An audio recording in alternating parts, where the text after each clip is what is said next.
The meeting will come to order. Welcome to the regular meeting of the Nevada Irrigation Board of Directors, regular meeting, May 13th, 2026. If you'll all join me with a salute to the flag, please. I pledge allegiance to the flag of the United States of America and to the republic for which it stands, one nation, under God, indivisible, with liberty and justice for all. Thank you. Madam Secretary, will you call the roll, please? Yes, Division 1. Here. Division 2. Here. Division 3. Here. Division 4. Here. Division 5. Here. Thank you. Okay, at this time, we'll take public comment for items that are not on today's agenda. If you have any subject you'd like to make a comment about, we'll take that now.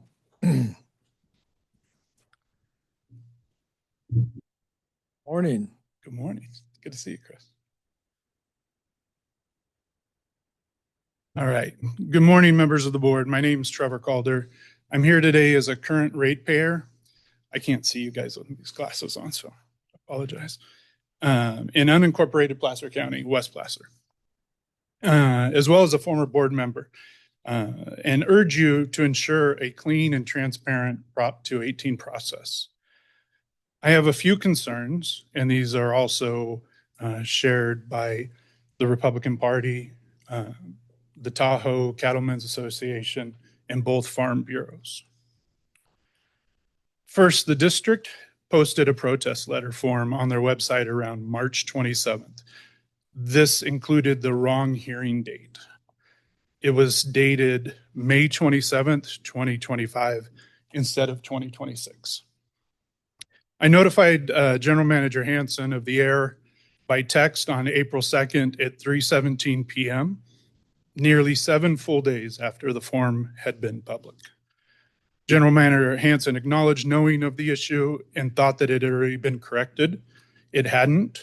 I showed that. And later that day, it was corrected. I appreciate that. This error occurred right in the middle of the critical 45-day protest period and risks confusing and disfranchising ratepayers who relied on the posted form.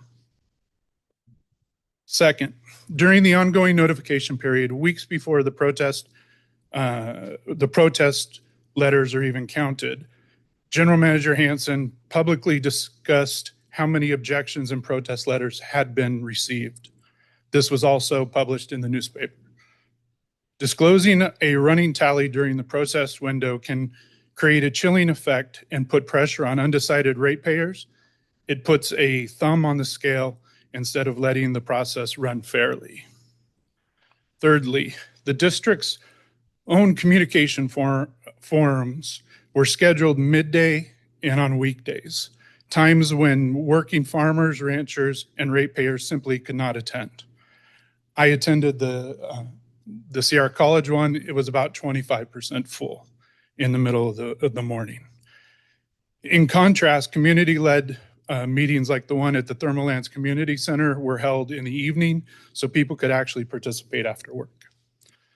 Finally, the March 25th cost of service study is the written basis for Prop 218 notices, included only a small $250,000 placeholder for Lake Wildwood, and deferred the full project to 2031. This was also discussed in the boardroom with the Director of Engineering. It was a purposeful decision. Yet in late April, after notices were already mailed, Lake Wildwood's water treatment plant was identified in General Manager Hanson's newsletter as one of the 3 critical projects driving the rate increase. At best, this is confusing to the public, and at worst, it is placating to the ratepayers and potential protest voters in a major population density. This is a classic goalpost moving in the middle of the protest period.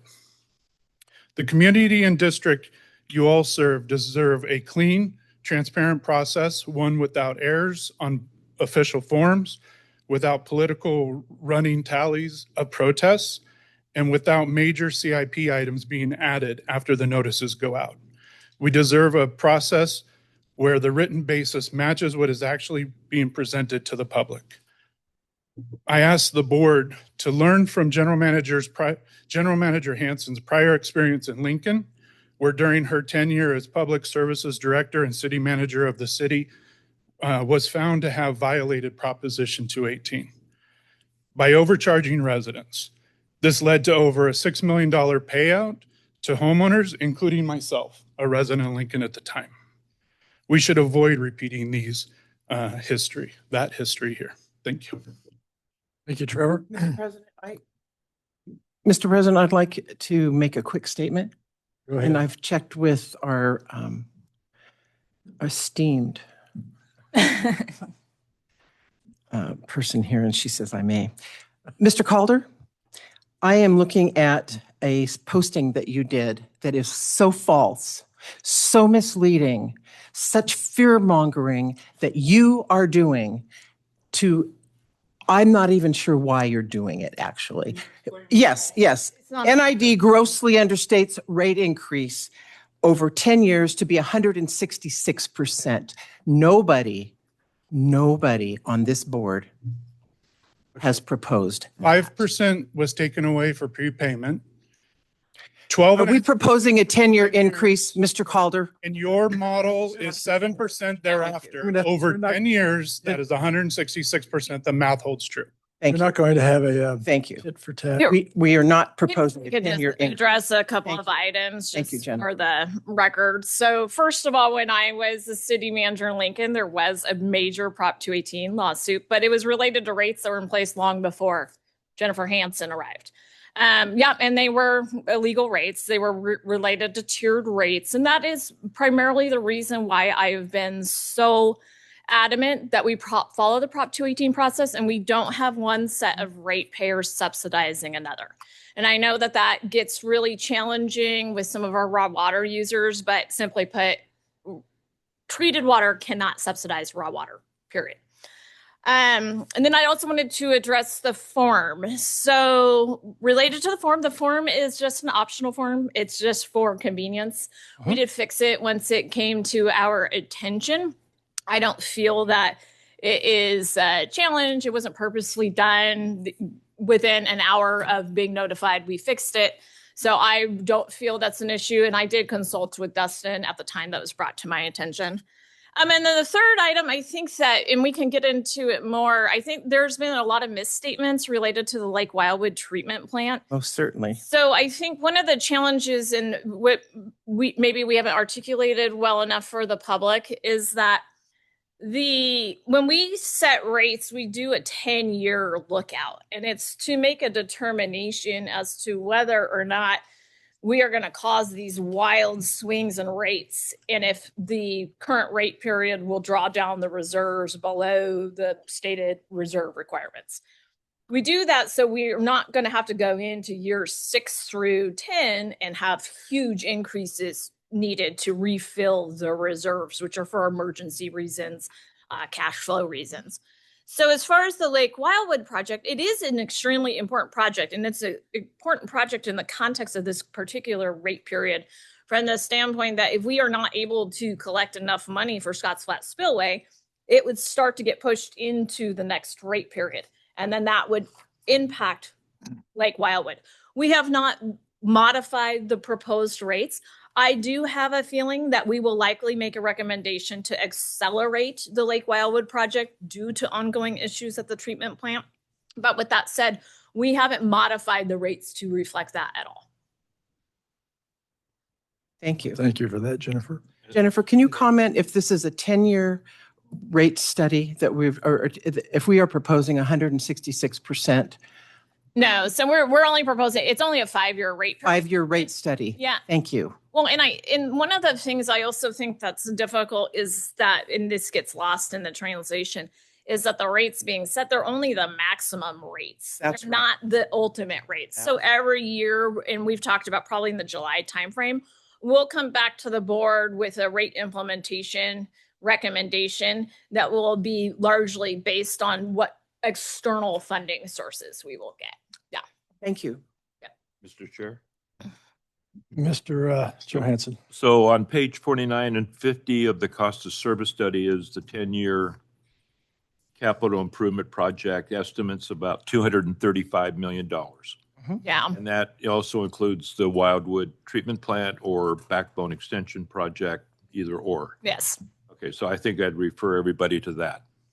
Yeah, we include those. Like I said, it's an informational portion of the rates. But if you actually go into the model and remove Lake Wildwood just delete it from the model, it doesn't alter the rates that we're proposing for the 5-year rate period.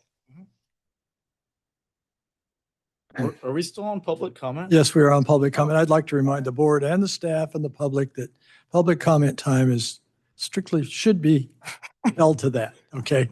So is there anybody? I don't, Right. this is not a back and forth. Ma'am? My name's Shirley Osgood, and I live here in Grass Valley. I was involved in the last rate increase. How many years ago was that? 5, 6? 5 or 6? Yeah. That was 100% rate increase for residential. Yes, it was 100% rate increase. We had it from 1 year. My bill was about the same, but instead of coming every 2 months, it came every month. And maybe somebody that was around then can verify, because I had gotten that information. I think it was you. That said, yes, it was 100% rate increase. No back and forth associated. Anyway, so I'm thinking that 100% from 1 year to the next, and now another. I don't know what it's going to be. I don't understand the math. I don't understand compound interest rates. I'm just a kind of low, I don't know, what does Trump call it? Low intelligence person. What is he? Anyway, No. I just want to say that's still in my head. What happened? What was it, 5, 6 years ago? That's still in my head that I just had 100% rate increase. So I'm just putting it out there. Thank you. Thank you, Shirley. Anybody else like to comment this morning? Anybody online? Go ahead, sir. My name is Don Conan. I'm on the Pearl Barnes ditch, the very end. And when I looked at your schedule for herbicides in the water, the Pearl Barnes ditch is only 1.25 miles long, and we're getting herbicide every week. And a lot of the ditches get a lot less than that. I don't know the reasoning for it, but it just makes me wonder why once a week I have to cut the water out to keep the herbicides out of my pond. Okay, Don, we do have an answer to that, but this is not a give and take time. So the staff would be happy to answer that question, or me. Okay, I know the answer. Anybody else like to comment this morning on items not on the agenda? Lily Marie Mora, water customer and treated water customer. I wanted to thank the board for Rich for being available to talk about things with me, about some of the details that are happening. And then I also think that because there is fear, there is misinformation a lot of times. And so I don't know whether it's just one more thing to ask of you, but it might be helpful if each board member did a quarterly meeting with their area, in their area, so that they could explain some of the capital projects and what's going on and do the math of the rate increase and those kind of things, I think would be helpful to people. I know Mr. Bearwagon, you went out and did a talk at the Republican, and I think that was very helpful. Jennifer being at the Sierra College, because we're just at this time when this isn't going to get over with this rate hike with all the other dams that are up there that could break down whenever. And so the public needs to start really learning that you just don't turn on the tap and it comes out, that it does take so much effort and so much money to do it. And how can they help you, like I've said before, help sign on to the grants with Proposition 4 or something like that. So we've got to partner together somehow more and more. And like, I'm encouraging everyone I know to get on the NID website and learn everything they can there, just for their own information. So anyway, those are the things I'm encouraging. How do we partner together more? Thank you. Thank you, Lily. Yes. I No. wanted to respond to her comment. No. The previous rate increase was only 17% over 3 years, sprinkled over 3 years. This is what the 5-year plan that they're talking about, the middle of my 10-year 166% that I stated. The 5-year minimum is 9% per year for 5 years. So if you think your rate went up a lot over 3 years before, this is What at is least triple that.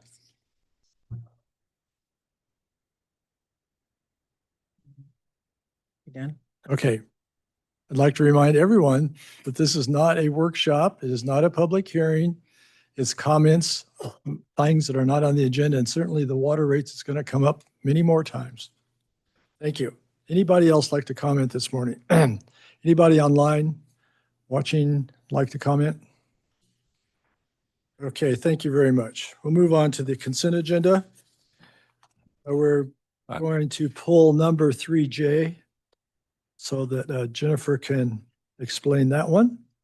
I move to approve the consent agenda minus 3J. I'll second. Is there any public comment on the consent agenda?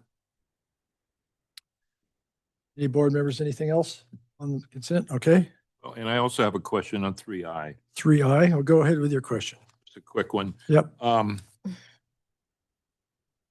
So we're doing a lot of work in the upper watershed, and I just want to state my desire to see if we can get more grant money for the distribution side, the ranches, the farms, and see if we can do a lot more watershed work down in that area. And I understand that I was talking to Tracy Sheehan, and maybe there's some opportunities to work together to give more relief to the ranchers and farmers through watershed money. Yeah, so the watershed money typically has a requirement that's specific to whatever the goals of the grant program are. But I think it's a great idea. We can continue to look to see if there's grant programs that would be beneficial to the lower division. Make a comment on 3I, please. Certainly. I'm flabbergasted on the delta between the different bids from different people. I'm flabbergasted on the delta between the different bids from different companies there. And they even, our different Great Basin came in at 75,000 for one, Stantec came in almost double that.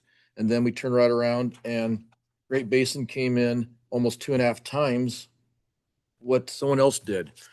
I'd almost wonder if we need to go for more bids because we have so many people not responding, but to have such a huge delta, I don't know if that's an indication of our bid spec is loose enough that people are scared. We're not doing a field bid walk or something. Just, I can't understand why we have such a huge amount of difference between the bids. Yeah, that's a good question. Director Stevens, when these bids were put together, NID in coordination with the Forest Service put these together. So the work that is being done is under Forest Service rules, so that the end result actually falls into Forest Service NEPA projects. This is not a scope and a scale that NID particularly was responsible for installing. So we work closely with the Tahoe National Forest to bid and put these scopes of work together. These are institutions and organizations that are familiar with and have worked with the Forest Service and these NEPA projects in the past, and they were the ones that we submitted and asked to bid on. I cannot tell you the rationale why some of them did not bid for particular elements of the project. I know there's a lot of capacity issues out there right now for this type of work. There's not a lot of kind of ologists doing this work specifically. We have a pretty tight timeline to get this work done, so it could have been part of that. I don't have much more to tell you beyond that. To that question, actually, so are on those low bids, is there opportunity for change orders? Is that a, 5%. well, I see that there's a an 5% opportunity for contingency, change orders. but that's not built into their bid process where they think they're gonna make up the difference between the two? No. Okay. Okay. Anybody else, anything else on the consent agenda? Let's see, we have a motion and a second. Now, how about public comment on the consent agenda? Any public comment at this time? Seeing none, Madam Secretary, will you call? We're going to go over Yes, we are. 3J, please. Sorry. But you pulled 3J, We so pulled- vote on the preponderance So of the. Dustin, do we do two motions? No, go ahead and take this motion and then we'll talk. Yeah. Okay, that's what I was planning to do. Okay, Madam Secretary, call the roll, please. Yes, Division 5, Yes. Division 4, Yes. Division 3, Aye. Division 1, Yes. Division 2. Aye. Thank you. Okay, Jennifer, 3J. Yes, sir. Apologize to the board for our mistake on putting the wrong policy within the original board packet. As you are all aware, we've emailed it out. So essentially what this item is related to the board adopting a conflict of interest policy for design build projects. We are planning on bidding out the transformer for Chicago Park as a design build project. It allows for cost savings and not paying markups on something that's largely constructed off-site. And part of state requirements is that you have a conflict of interest policy, with the district to date has not had. So the previous one was actually just a sample that the attorney sent us. So this is the actual policy. Is there any questions? I have a comment. Go ahead, sir. I basically don't like the idea that we don't have enough teeth in this. I would love to see that if somebody does play a game with us and tries to hide the non-disclosure, that they are banned from future contracts, maybe lose existing contracts. I don't know whether they're banned for 6 months, 6 years, 6 decades, but I'd like to see a little more teeth in it personally. Interesting. So can you comment how widespread this problem might be? I don't think it's a widespread problem, but Director Stevens, that you, I'm going to maybe rely on Chip here, but you have a different rule, a standalone rule regarding violations of rules that provides the board considerable discretion to, in the event of a rules violation, which what you're suggesting would be a rules violation. That would come back to the board to determine what the appropriate remedy would be for that rules violation. And it could then, at that time, be a probationary period, a preclusive period, whatever the board may decide at that. Depending on the severity, perhaps. Right, the facts and circumstances as they exist, so. Could we put that into this document then? Is it? Yeah, we could. Any infraction will require a board hearing to determine appropriate discipline. We can. We could add Great. 1030.7, I think is what we're suggesting, to suggest that violations of the rule will be brought to the board's attention for consideration and appropriate remedy. We have a question or comment. So Jen and Dustin, maybe you can answer this. So will this be brought back to the full board and not be consent, so we have an opportunity to look at it in detail, or We, Contracts or the policy itself? if you would like to pull the item and table it for a future meeting, we can do that. We were trying to get the bid out for this project, but we're happy to delay it. We could actually delay it till next week when we have a special meeting. How's that sound? I think that's Okay. good, because Do that, and then I yeah, this will. is such a new area for us that it Yeah. would be good to be able to have the full board be able to look at it. And I think that's fine, and then I will craft language for I'd rather just 30 move on. Which- We know what needs to be in there. So essentially maybe No secret, let's just, I mean, maybe I'll go back and explain what the policy actually is. It's that a contractor bidding on a design build project has to disclose any conflicts of interest prior to bidding. So one of the items that I actually spoke with Director Stevens about is bridging services. So there are specific times in which we will rely upon a contractor during the design process to help us establish a more reasonable or accurate cost estimate. So in that situation, we would hire a contractor before, we pay them to assist us, and then they provide the assistance. This policy would require them to disclose that we paid them for that assistance. It could also be the same thing with developing an RFP. Sometimes we will rely upon contractors to help us scope construction work that is outside of our particular expertise to ensure we're developing a sound contract. In that situation, the contractor would be required to disclose that they assisted us with the RFP.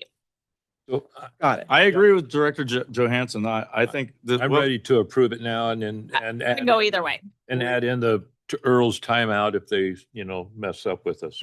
Would you like me to, Just right now and do that? yeah, so I would recommend that we add section 1030.7 that states any violation of this policy will be brought before the board for input on remedy of the violation. Okay. Easy. Do we need So moved. yeah, that was my question. Second. Okay. Isn't the, just comment, isn't ahead. 1030.6, doesn't that address what we're talking about? This just takes it one step further.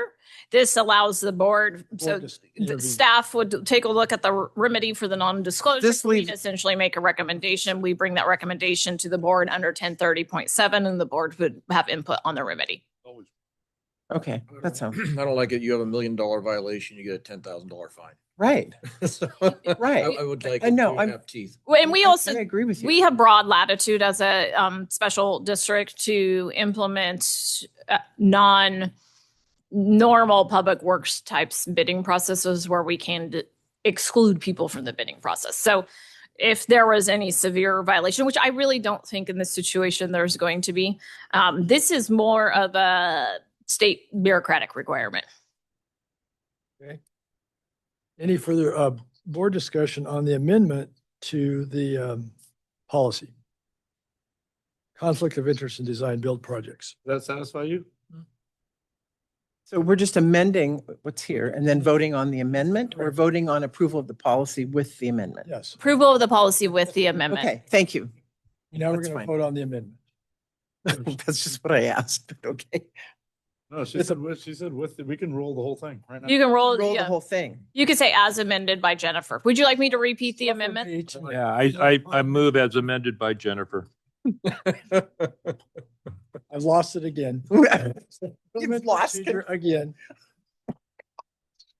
I won't force that one. Spending more time on state requirements. Okay, so I have a motion on the table. I have a motion on the table to amend the policy, not to approve the policy, okay? No, So now I have to get rid of that motion first, okay, okay?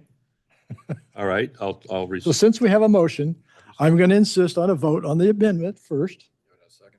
I had a motion and a second. Is there any public comment on this amendment? Madam Secretary, will you call the roll, please? Division 5, Yes. Division 4, Yes. Division 1, Yes. Division 3, All right. Division 2. Aye. Thank you. Okay, thank you.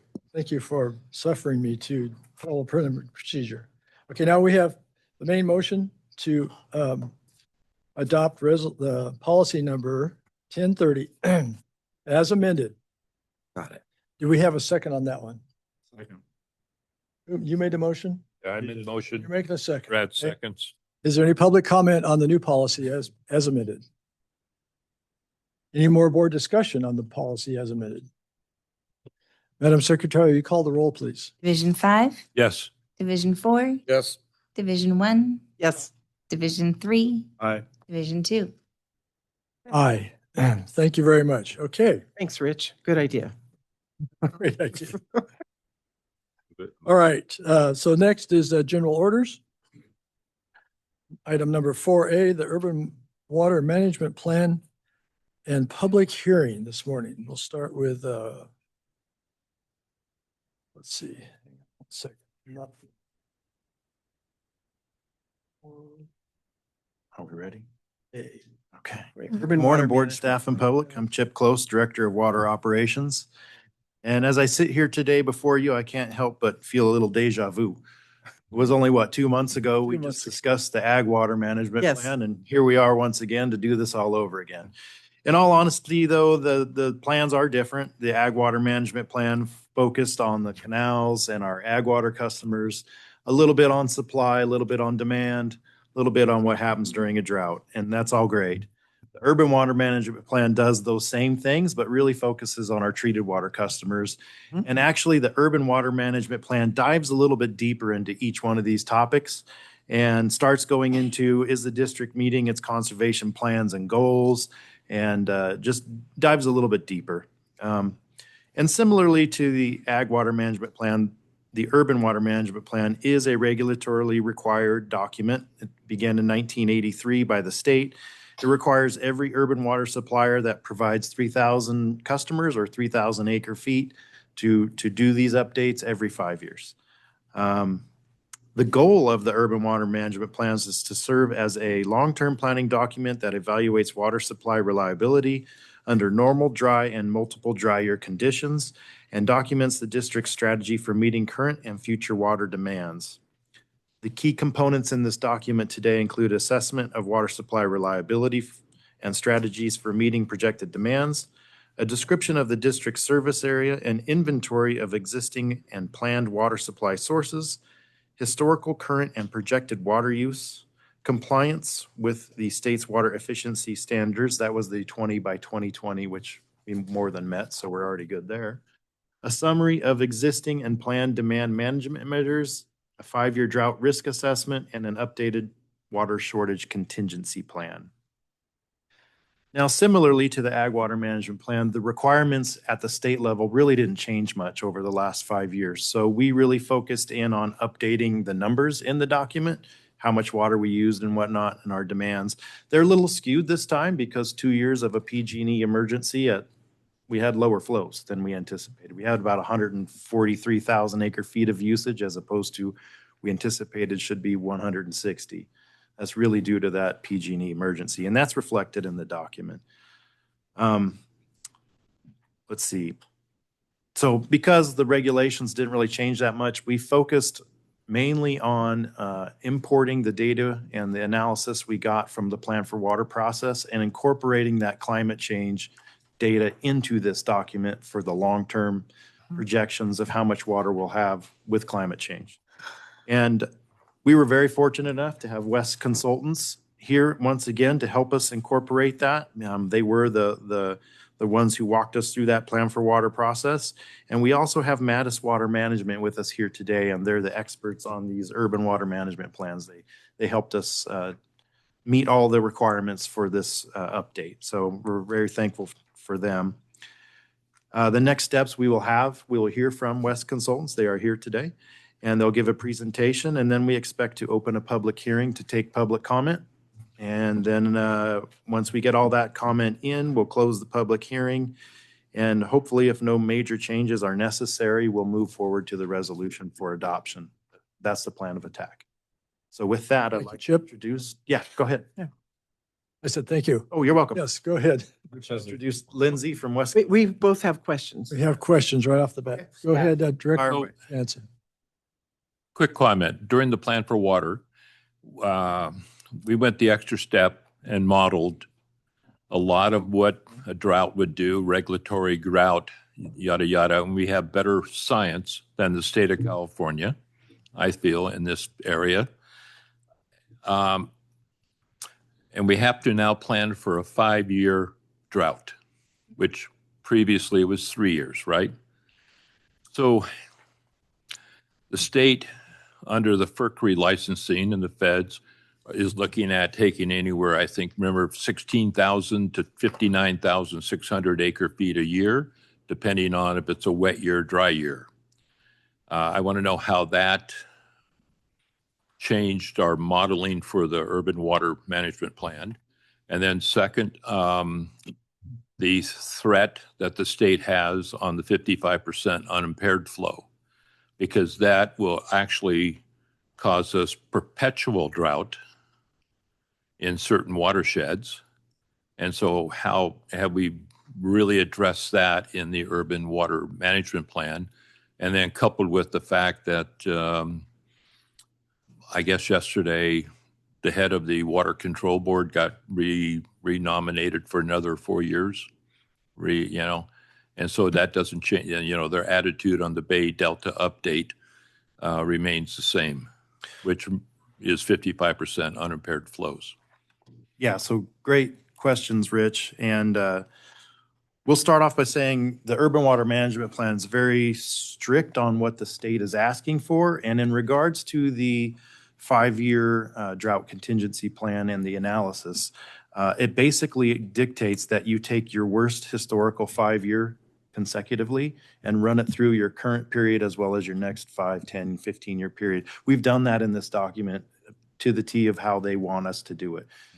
We didn't add in those other items, the increased in-stream flows or a 55% unimpaired flow regime. We don't really know what the outcome of those are. They're all still speculative at this point. And so because we're doing this update every 5 years, we just took what we know is solid, what is currently on the books, what is currently regulated, ran that through this document and came up with the analysis. Yeah. Now, if those change in this next 5-year window, we're obviously going to have to incorporate those into the next update. I know you guys checked the box. I mean, you really did a great job and giving the state exactly what they want to hear. Yeah. And fulfilling our obligation. I just want everybody to know that, on the other hand, at the state, they're looking to cause it, a regulatory drought or whatever. And that will change all these numbers dramatically. And, things, if they get their way, things will never be the same. Fair enough. I have a question. I have a question. Go ahead. Doomsday. Out there. So in the staff report, it references all written and verbal comments received prior to and during the public hearing will be documented. Have we received any written or verbal comments No, during any of these other noticed here, opportunities? No, as of this morning, we checked the emails and all the mailings and no written comments. There has not been any. Or verbal even at this point. So, Okay, just checking. so whatever we Wanted to get know. today is what we'll incorporate into the document. Okay. If I remember correctly, there weren't with the ag water plant. There were not, no. And we did direct mailing to the entirety of our I understand. Yeah. major customer base. We did interviews, we did radio spots, we did it all, but Yeah, you guys did a good job of outreach. I just was curious if anybody responded, and it sounds like no one did. nothing yet. Yeah. Okay, thank you. Well, thank you. My name is Lindsay Otto. I'm here with West Consultants. I'm joined today with Luciana from West and Lisa from Modest Water Management. Let's dive in. So this first part of this presentation is going to look eerily familiar to the board members. So I'm going to breeze right through it. We're going to go through the overview, the schedule, what the criteria for development were, the contents, and then where it's going to differ is this closer look into key chapters. So, all right, I don't need to spend too much time on this slide. Chip already covered most of it. We do it because DWR tells us to do it and because we have more than 3,000 acre feet per year and more than 3,000 urban connections. So this is why we are going through this process. It's a prescriptive document, so we just have checked the boxes that DWR is required. And the purpose is to ensure compliance and to support strategic decisions. And that's why we've tied it so closely with your plan for water, because that is the purpose of that document as well. There's one small minor change on this slide compared to what was given out to you. There has been one notable change in this 2025 document compared to the 2020, and that is there's now the urban water use objectives. And so that is folded into the document and is well documented. All right. This has been our schedule such. We've been busy since November. This one is a little bit more in-depth document compared to the ag plan. So we were getting going just as we got going with that one. And now this board adoption is happening in May, whereas the ag adoption happened in March. And we went through all of this. And at the end of this timeline, we see that come 2030, 2031, you're going to be at it again, updating it. Yes. This is building on Rich's comment. So in the event during this 5-year period, and maybe it's for Chip or you, I don't know. Let's say the state does adopt one of the two possibilities that we talked about, either, shit, I can't. One of the threats. One of the threats. If the Unimpaired state, flows. unimpaired flows or, healthy rivers or whatever. Do we have an opportunity to amend this with whatever the state comes down with in the next 5 years? Because 5 years seems like a long time. And I know that that's the state requirement every 5 years, but a lot can happen in 5 years. So the answer is yes. So this document is kind of split up in how it's the information it has. So some of it is what we've already lived through. Some of it is future looking. The part that's future looking, we can pull out of this document and make it a standalone document. I'm really speaking of the water shortage contingency plan. Yes. We would pull that out and make it its own document and update it with the current regulations Okay. that we're under. Okay, thank you for that. Just curious. Yeah, Thanks. thank you. Follow up on that, that would also apply to a outage, correct? If we lost a artery or something like that? Well, similarly to what we went through the last 2 years, we actually followed our water shortage contingency plan for those two emergency events. And that is in this document. And I would imagine we would do that again for a one-off event. But what we're talking about here with the unimpaired flows and that's forever, right? And so we would have to change our forever operation, and that would be documented in an updated water shortage contingency plan. Clarification. A follow up on that. Say, for instance, we got our FERC license next year and we had to start delivering water. Would that would change both of these documents, right? Or would it? So it would change the water supply shortage contingency plan. It wouldn't necessarily change the urban water management plan because Right. in this, again, we're reporting back on what we've already done. Our 5-year update would reflect the new changes for sure. Okay. Yeah, you wouldn't necessarily have to go back and immediately update the water shortage contingency plan. The board always has the authority to modify it through resolution when actually implemented. And that's in fact what typically happens when the governor issues a emergency declaration for drought. He typically includes items in the declaration that are not consistent with the drought water contingency plan. And so we modify it kind of on the fly through a resolution. So that's what we would do in the event that the FERC license comes. Thank you. Thank Go you. ahead. All right. So what was the criteria for development? The DWR template. We find that if we're following this as closely as possible, that it facilitates easier DWR approval and an easier 2030 update. And as we went through this process, we saw that the template from 2020 to 25 did change, but it was minor. We can expect similar minor changes between the 2025 template and the 2030. So the closer we are to that, the less major changes that you will make once we're going through this 2030 update. The other documents that this document is very consistent with is the plan for water to the extent possible and the 2020 UWMP, because there's a lot of prescriptive items about your watershed, the size, the things like that have not changed. And our source was the 2020 UWMP and your NID staff. All right, here are the contents. This one is a little bit more comprehensive than the chapters for the ag plan I found. So there's 10 chapters, not including appendices or references, that stuff. And I want to dive into these 5 I have bolded. So let's dive in. So first, with the service area, as Chip mentioned, this plan does take into account the entire service area, which is that yellow figure you see on the left. But it goes way more in depth onto your urban system, which is the figure we're showing now on the right. So that is your public water service areas, what I have been referring to as your treated retail water. And so this is the part of your water budget that this document really dives into. Now to go into Chapter 8, that is what we also referred to as we took questions from you. That is where the water shortage contingency plan is located. The 2020 document more so referred to it as a drought contingency plan, and we went ahead and made the update to call it water shortage instead, because as we saw with the PG&E infrastructure emergency, you don't need to have a drought to have a water shortage. So this is more broad. This explains with the name that it could be for any reason that you have to curtail the water that's being delivered. There's no significant changes from your 2020 plan. The changes are the name and then also a minor clarification of when your drought committee will be convened and will meet at which water shortage level.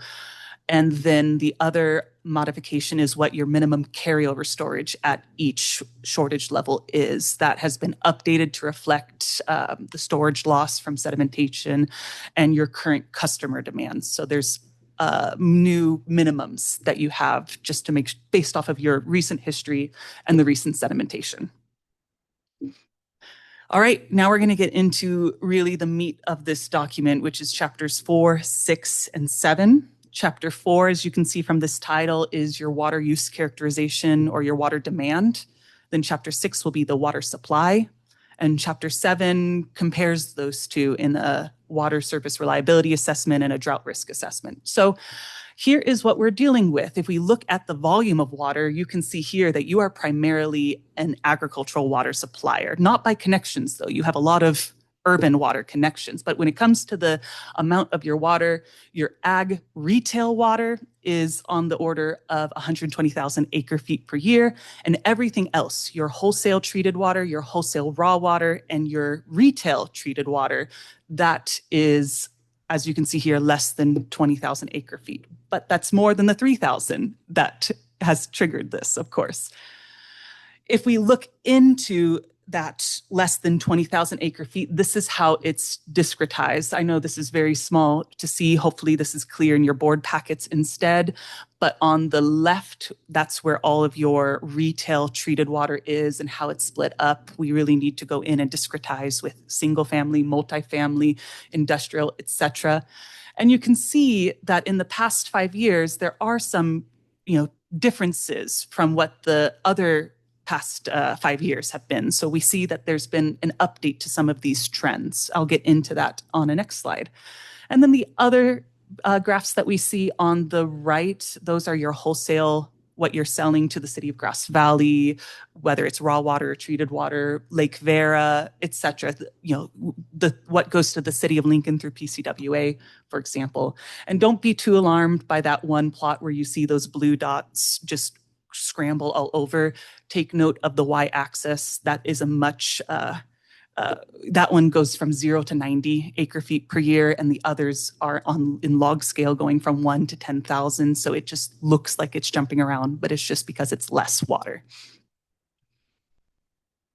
Okay, what's very interesting about this urban plan is we have done water use characterization projecting from 2030 to 2050. So that is where it gets interesting. To have a broad view, a broad overview, we use the plan for water to inform particularly the retail ag water. And that's because, I'll go back 2 slides, just look at 2024 and 2025, that's very different than what we saw. So using current values to update those projections would not serve us because in 2024 and 2025, that was a constrained amount, and we are projecting out your unconstrained amount. So as assuming this water shortage through the PG&E infrastructure is now resolved. But when it came to the potable water, most notably the multifamily, the single family landscape, all of that, which is the urban water, we have updated that will deviate minorly from the plan for water. We've updated that with the recent values that we see, particularly 2022 through 2025. It's detailed in the plan. But in the end, what we get is a total amount, which is in 2030, 163,000 acre feet, and we're projecting your demands to increase to 167,000 acre feet by 2050. So that's just the steady march of more people coming in, more water being used. We don't want to we're not projecting that you are going to shrink. We're projecting that you are going to grow, which is what the plan for water does as well. Excuse me, these are municipal connections you're talking about, correct? This also includes the ag water. Does it? This is the volume of water. So this includes your volume of urban water, what is going into your public water systems. This includes, you'll see there's in the middle, there's sales and transfers to other suppliers. So that would be the treated or the raw water that is going to the city of Grass Valley or Grass Valley, Broadview Heights, Lake Vera. We've just separated that whether it's non-potable or potable water. Let's remember to speak into our mics. I have a question. I just had and it's not important at all. It's just a point of curiosity. On the other water use, what does that include? And where would hydrants fall in this? Water sales at hydrants which is a treated water, but it's Fire hydrants? Yeah. Yeah. I'm sorry, fire hydrants. All right, so the first other that you see. I'm on 4.1, but I think it's the same on 4.2. You're on 4.1. Yeah, so 4.1 is what you saw, what happened, what we're reporting in 2025. Mhm. And 4.2 would be the projections, 2030 through 2050. There's quite a few others on that list. Yeah. So the treated water others are usually a fire service. Okay. That's why the usage is so low. That's what I was wondering. It was very minimal. But it also includes our water sales to water tenders? No. That is, I think we have our own category for that. Okay, yeah. So I remember one year or a series of years, we started with the carryover of 175,000, then went down to 145,000, went down to 111. But our minimum we were looking at was 76,000, I think, was our minimum. And if we had gone a couple more drought years, we would have hit it. Can you just in your presentation somewhere describe what happens to raw water users when we get down that low? Well, Chip will follow up after me, I'm sure. So first, I want to clarify that very last one we see, other water sent to carryover storage, we're saying in an average year that this is not what's actually going to happen. So in Chapter 6, you have water supplied from your carryover storage. We're also predicting that to be zero. In Chapter 4, we have water sent to carryover storage in that event where you start off with 140 and you end the year with 160. That's 20,000 acre feet that you sent to carryover storage. That would be a demand on your system. You're putting it into the bank and preparing for a not so rainy day.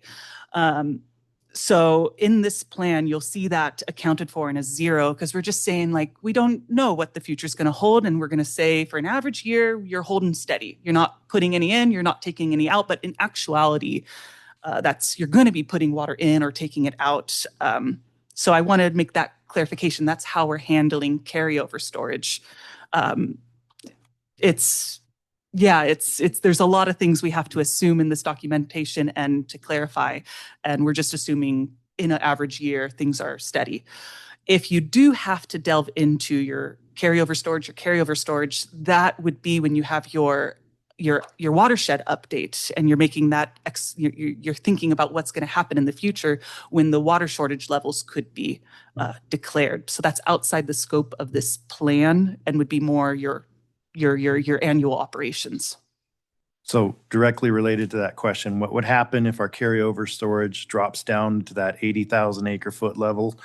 It's spelled out in each stage of the drought contingency plan or the water supply shortage contingency plan. I still have a habit of calling it the drought. But if you look at each one of those tables, Rich, it starts at our target of 115,000 acre feet of carryover and all the way up to the end, the last stage, stage 6, where we're targeting 80,000 acre feet of carryover. And it spells out what would happen. And it's pretty drastic. It would be a cutback of over 50% on most of our customer base. Yeah. I just wanted to it's all in there. Just want to let people know it's in there. And it could be a regulatory or a natural drought. Yeah. Water shortage covers a lot of scenarios. Yeah. As opposed to drought, which leads you to think that it's what's happening in the watershed naturally driven. Okay, where we go with chapter 6 is now we're characterizing your supply. So you'll see the main things here is watershed runoff, what you end up not treating that just goes into your ag water system. Then we have the watershed runoff that is treated. And then supply from carryover storage. I mentioned before, where in an average year, we're assuming it's baseline. That's not how it's actually going to be, but for this planning purpose, we're just assuming zero goes into it. And then with recycled water, that is, that is showing how much of this water that you do recycle at plants. And then finally, throughout this document, we've assumed that in an average year, you will be getting 3,000 acre feet bought from PG&E. In a curtailment year where you have a water shortage, the plan would be to buy more from PG&E, but the bare minimum we're assuming throughout this as a given is only 3,000 acre feet. So you'll notice here that under reasonably available volume, those total volumes, both for potable and non-potable, they match what we are saying in chapter 4. And that's following this philosophy of the district is not going to be supplying more than what the system demands. So you're not going to just, you're not supplying more than the demand. So we're not showing in an average year that there is this, this surplus of water, because there's not. Some is going to carryover storage, more can be released into the streams. We see it as what is supplied is what is used. But you'll notice under total entitlement, that's where we have sort of the grand maximum that one could expect. And that includes the contracted amount from PG&E Water, which is on the order of 60,000 acre feet instead of 3,000. That would be a lot of water to purchase from PG&E, but that is what your contracted amount would allow for as like the absolute maximum. And then we also have a carryover storage and a watershed, as the plan for water results described, that we are modeling a decrease in the average trend. So you'll see that that total watershed runoff is slowly decreasing. But what's important to note is that these 400 something thousand acre feet, that is your absolute max that's available in the water, is more than the 160s that an average year would demand. So now we did all this. We have chapters 4 and chapter 6, and then came chapter 7 where we put it all together. And as Chip alluded to in the beginning, we need to look into an average year and see what is the health of the system, a single dry year, and then a multiple 5-year drought. So for the average year, the system is doing good under these current assumptions with the current FERC flows, with the, as is. And we grabbed our plan for water modeling results. The blue dots you see in that figure are the modeled historic values. This annual available supply total would be the sum of your carryover storage, the sum of the watershed runoff, and that 3,000 acre feet that we're assuming from PG&E. And if we fit a trend line to it, that's where we can then grab out of here the fact that our modeled results, which the orange dots are the modeled results. We picked the middle of the road modeling in the plan for water. We're not picking the worst case scenario with the climate. We're not picking the more optimistic one. We decided as we spoke to NID staff, that the middle one was the best way to go for this UWMP. And so, there's the trend line. You see those 5 black dots at 2030 through 2050, and that is the maximum water we would assume we would have in those years. And on that order, it's around 350 to 380, which is more than the 160s that we are saying we need to supply and what the system is demanding. So under current operations and current standards, we're good for an average year. Question on that? Yes. We do have a negative trend line on that, though. Yes. And how is that going? I mean, negative trend lines are not good in this situation, but it's not critical at this point in time because we're only using about a third, or whatever you want to call it, of what we have. Yes, I would emphasize it's not critical if you have an average year. The story changes a little bit when it comes to the drought years. Shortage years. Shortage years, of course. At what point is it become critical? That's the $1,000,000 question. When they're Okay. So the reason that trend line is trending down is as the plan for water shows, it's climate change.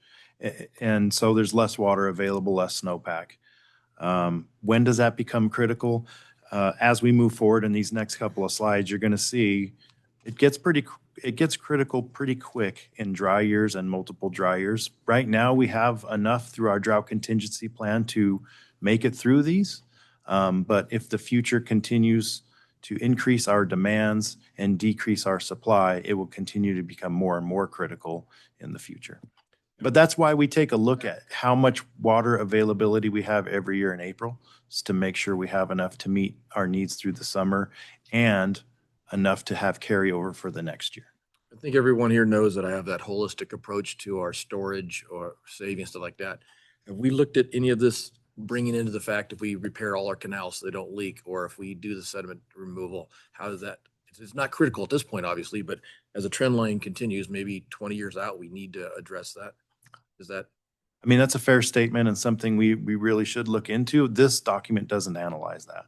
Yeah, so that was analyzed in the plan for water document. One of our fundamental challenges is that currently our storage is heavily reliant on snowpack. And when the system was originally built, snowpack was abundant. Now what we're seeing is more precipitation and rainfall events versus snow events.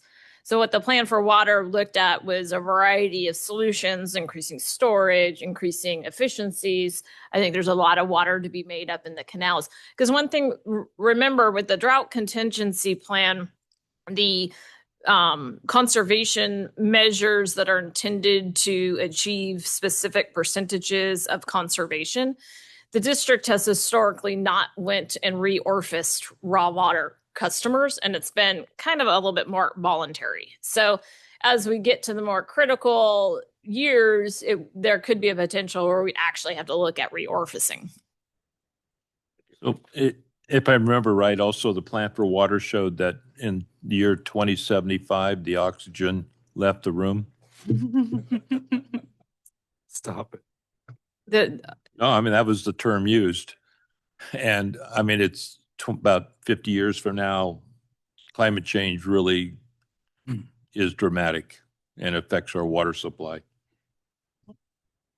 Yeah, but remember also at the plan for water, so we used I'm probably not the best one to speak about this, but we use climate change hydrology. And so it's essentially, it's showing what generally can happen under different dry scenarios.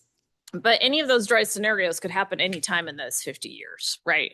But what this is showing is a general trend of reduced water supply availability. Natural or regulatory? Yeah, I mean, the biggest, so we have two large risks, right? Continuation of the current trends we're seeing and impacts related to climate change to our water supply. And then the second biggest impact or risk that we are facing as a district is the unimpaired flow standards that are currently being considered under the Bay Delta Basin Plan update. And one of the regulatory pathways is an unimpaired flow standard. The other one is the Healthy Rivers Landscape, which requires much less in-stream flows to be contributed to the system. On an unimpaired flow standard, it's much greater. The Bay Delta Plan is currently proposed.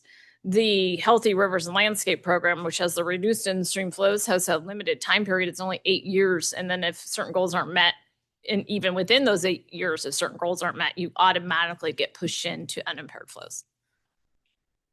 I have a question that kind of goes to all of that. So I'm back on your 4, water use characterization, and maybe this appears somewhere else. I'm on item 4, water use characterization.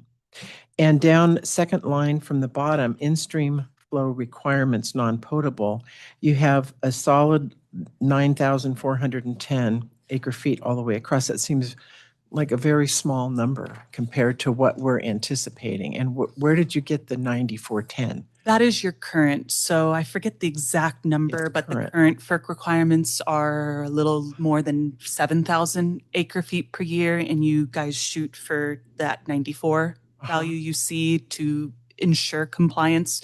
And so we do not have the new FERC flows included in this plan, as it's unclear when they will be introduced.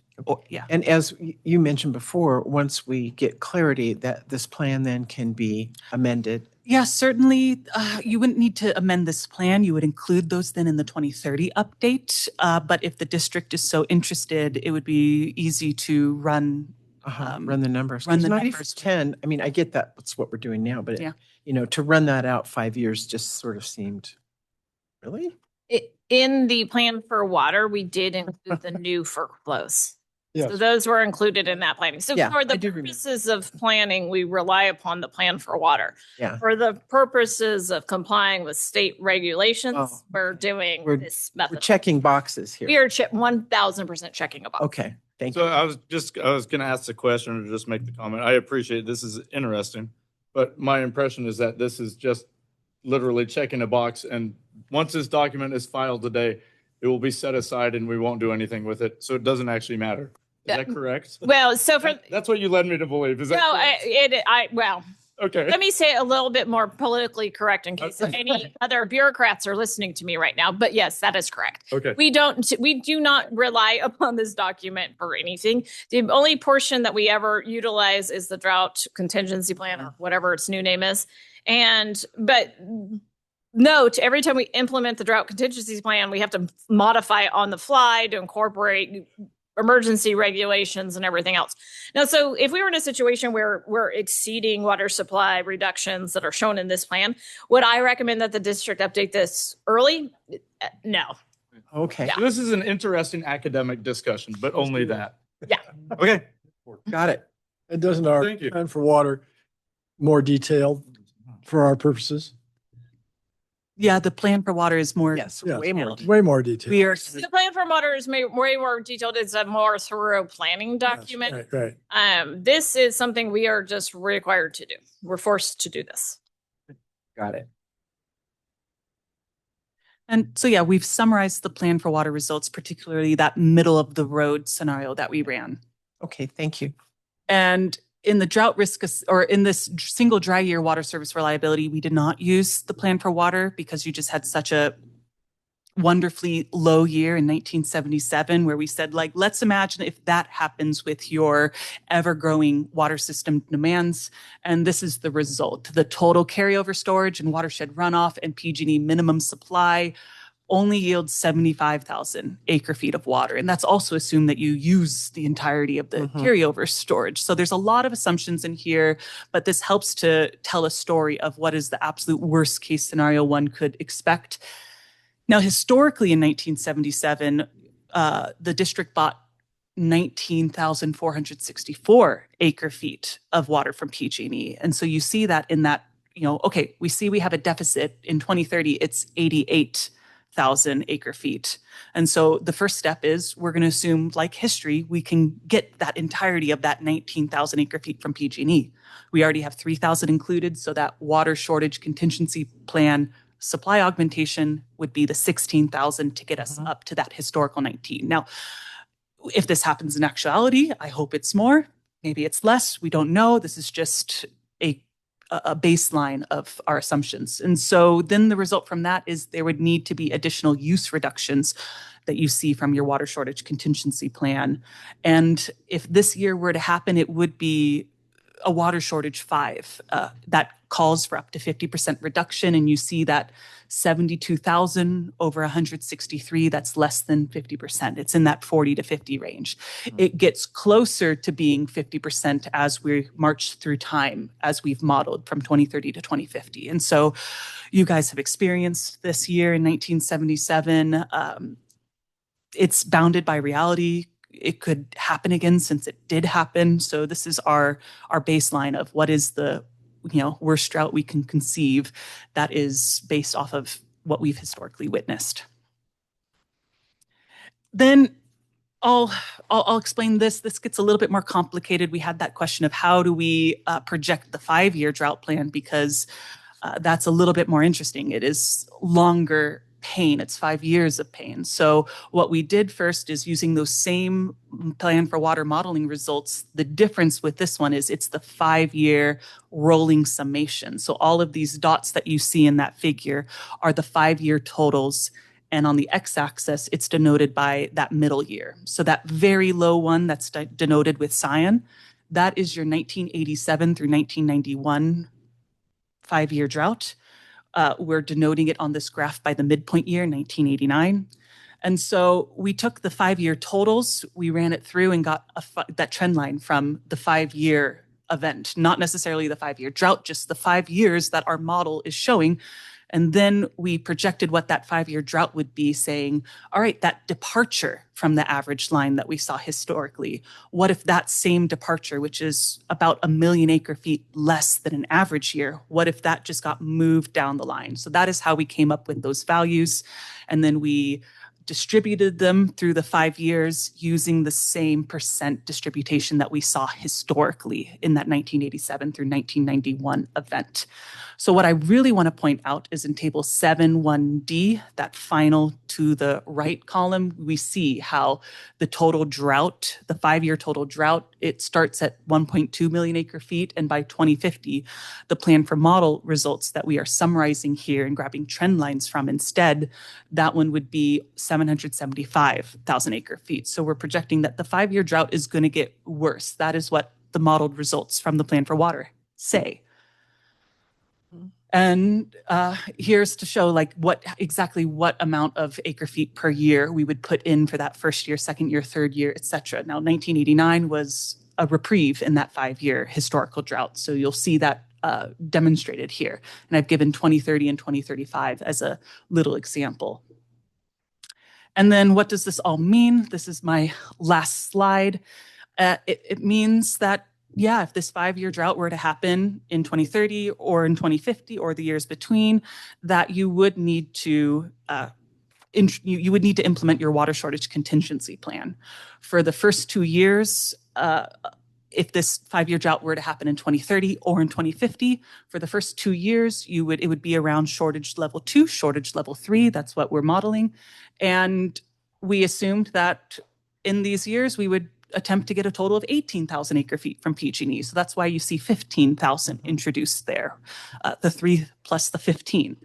And then when that does not close the gap, the shortage gap, the shortfall gap, then that's when the use reductions would come in. And for the first 2 years in 2030, it starts off with shortage level 2. And then by 2050, we see that drought getting worse and you would be seeing shortage level 3, just in this particular example.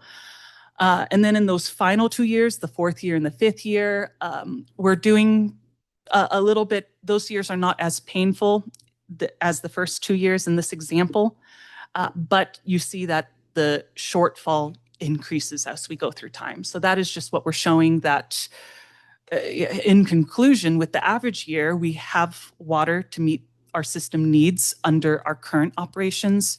In the dry year, we experienced it already. And we will get through, the district will get through. It will be a very significant shortage level if that were to occur. And then with the 5-year, it's similar, but we see as we march through time that we are modeling and anticipating these droughts to get worse. I know that was a lot.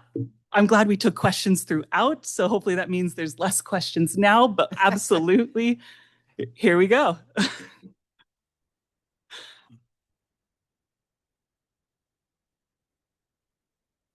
Any further questions?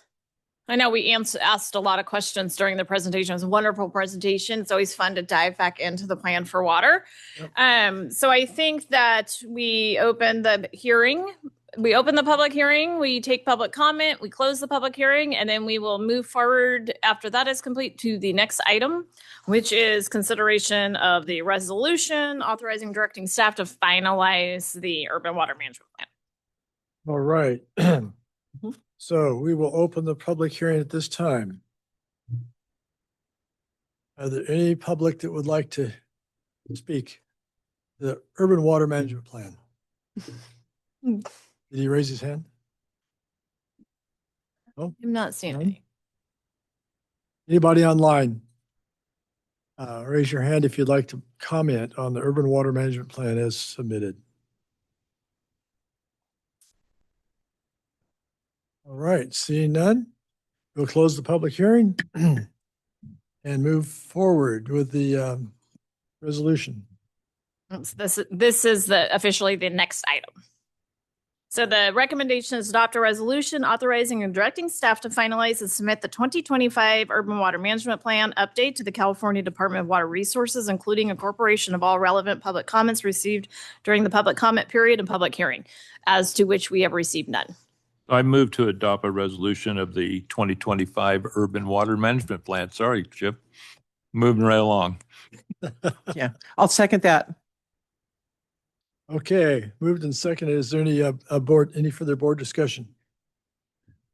Any public comment on the resolution?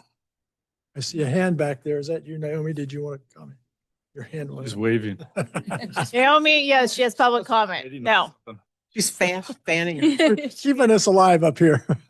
Okay, any comment on the resolution? Madam Secretary, will you call the roll, please? Yes, Division 5, Yeah, yes, and great job. Thank you. Division 4, Yes. Division 1, Yes.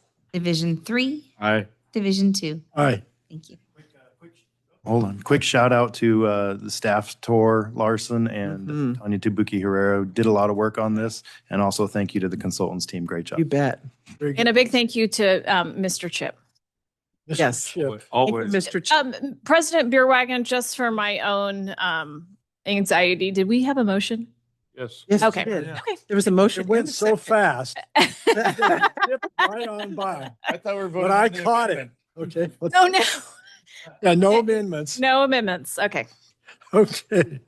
Thank you all. Thank you to the West Consultants for being here today. Okay, next is workshop items 5A, unless anybody wants to take a break. Does anybody want to take? Would anyone like to take a break? Sure. Fine. Let's take a 5-minute. 5 Okay, minutes? 5-minute recess. Thank you. Okay, our next item is Scotts Flat Spillway Reconstruction funding goals. Who's gonna? I will This is- handle this one and call in assistance from my friend Gabe if needed. So this item was just to have a brief discussion. So as we've been talking about the water rates, as we all know, one of the biggest drivers of this increase in this 5-year period is the Scotts Flat Spillway Reconstruction project.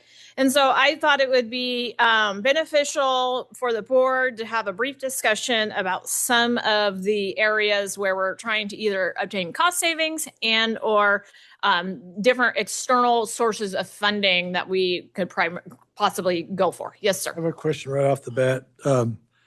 Noticing that the total estimate is 66 million. Did the former estimates not include the soft costs? 'Cause Yes. it was around 50 million in the past. Yes. So the estimate unfortunately has continued to increase as it gets more dialed in, which is fairly normal. The increased estimate also incorporated the upper plunge pool items. But yes, the all-in estimate right now, and it is an estimate, but it's based off of available data that we have now, is 66 million. That 66 million still incorporates the upper plunge pool. So as the board is aware, we went through the scoping process with DSOD as well as FERC. And the original project did not include the upper plunge pool. Then DSOD came back to the district and requested that we incorporate full replacement of the upper plunge pool. That request was based off of concerns that they had related to the existing drainage system, their vertical drains in the upper plunge pool. They're afraid essentially water would go back into the drains and cause hydraulic issues behind the concrete.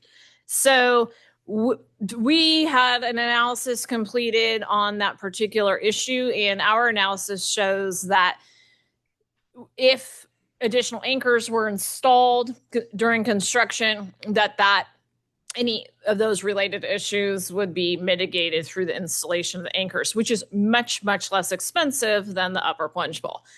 So DSOD at first told us, no, it's not going to happen. But Gabe, Roy, and Peter did a wonderful job of advocating our position and asking them to reconsider the anchor option as opposed to full replacement. And we have received tentative feedback from DSOD that they are accepting of our engineering analysis on removing the full reconstruction and instead replacing the anchors. There will be a cost reduction, but it's not equal to the addition of the upper plunge bowl construction, because now we have to do the anchors in lieu of the reconstruction of the upper plunge bowl. Does that make sense? It does. So are those costs, as you're describing them, reflected in here, or the lower costs reflected in? No, so the 66 million includes the upper plunge bowl. We are anticipating that once we receive the letter, we're allowed to formally modify the scope, that we would essentially achieve a savings of approximately $8 to $10 million. Oh, okay. While we're on that, we have a double contingency in here. We have a design contingency of 15, and we have a construction contingency of 10. Is that correct? Correct. So the design contract would have its own separate contingency from the construction contract. And as we get closer and this gets more dialed in, specifically with the anchor design, and once we finally go out to bid, we'll essentially continue to refine these numbers. So one of the things, remember, although we're having an $8 to $10 million savings, one of the things with the rates is included in the rate study right now is $55 million. So it does not reflect this full 66 million. However, we do, like I said, it should be decreased by about $8 to $10 million. And also one of the challenges is, one of the commitments that the board made through the discussion that was held related to the rate guardrails were situations or circumstances under which we would be able to implement a lower rate on an annual basis. So once again, the rates that are included in the 218 notice are simply the maximum rates. And there's several items that could result in an actual implementation of a lower rate. So for one big example would be receiving external revenue. Thank you. So what we wanted to do was have a brief discussion about some of this potential external revenue. But the other thing I did want to make sure that the board was cognizant of, when the board moved the rate implementation from July 1st to January 1st, 2027, that associated in a savings to the ratepayers of about $25 million. So just keep that in mind. If we get another $5 million, it's not likely, because of that reduction already, that we will be able to reduce the revenue requirement by exactly $5 million, because it gets a little bit more complex in the 5-year rate model because of revenue compounding. So one of the items that we already have from the Department of Energy is a preliminary authorization of $5 million. It's a grant. That grant program, because it is a federal program, was on hold for some time. We have received recent notification that program is being restarted. They've requested some additional financial information from the district, which makes me tend to believe that they're moving forward with processing that actual award. So that's great news. So that would be $5 million if that comes through. So that's from Department of Energy. Proposition 4 funding, we've been talking about this a lot. This is where we're really going to look to all of our partnering agencies and farm bureaus and everybody to really help us demonstrate that we have community support for Prop 4 funding. So Prop 4 was voted on by the California voters in 2024. It's essentially a bond that is issued for climate resiliency type projects. There's a set aside or carve out in that bond funding for dam safety projects. Mr. Jones was very successful at advocating with the Regional Water Authority, which is a regional water association that we belong to add the Scotts Flat project specifically to that board's resolution of support for us obtaining Prop 4 funding. That has been sent to DWR, who is the state entity that will be issuing that pot of Prop 4 funding. There's many, many pots of Prop 4 funding, and they're all issued by different agencies. The one we're going for is from DWR. So we are the public comment period for the grant guidelines is out right now. That closes on June 11th. Then we anticipate submitting an application for Prop 4 funding. I think we have a really decent chance. It's a really good project. It is climate resiliency. The project is not complete. We would be required to lower the surface water elevation of the reservoir, which would dramatically decrease our water supplies and reduce our resiliency during any drought type years. So I think it fits nicely into that project. The initial guidelines that we saw come out require up to, I think it was 50% funding with local match, but local match, which would be the remaining 50% of the project, can include federal funding or other types of funding. So we will submit for the full amount when we submit for the grant. And in order to prep for that, we've been talking, as I stated earlier, to all of our partnering agencies. We're requesting letters of support. Director Stevens had a great idea that we could put some type of form, access to a form letter on our website where we could get members of the public to also sign letters of support that we could submit with the package. When you submit these packages, the more community support that you have demonstrated, the better you compete for those fundings. So that's going to be really important to this project. And then there's always the federal. Yes, sir. It says, what is it? Submit an application for the full allowable amount. Is that's what would be 50% of the 55 million? Is that what that allowable amount is? And the matching has to be other people's matching, not our matching? It can be a combination of our matching and other people's matching. Okay, so even if we didn't get some of the other ones, we can say, yeah, we're matching the other half of it, so we can get to that 27 half. Oh yeah, we would backfill the matching of the 50% to ensure we get all the way to 50%. I was making sure we weren't left hanging there somehow. Yeah. Okay, thank you. So two things. One, we have until the 18th at the Resilience Project to interject ideas or proposals. Are we ready to propose that to them now for their signature? And I think we the can. Prop 4 money, or is it? Yes, Greg has done some initial work on developing sample resolutions that support sample letters of support. So I think we could probably.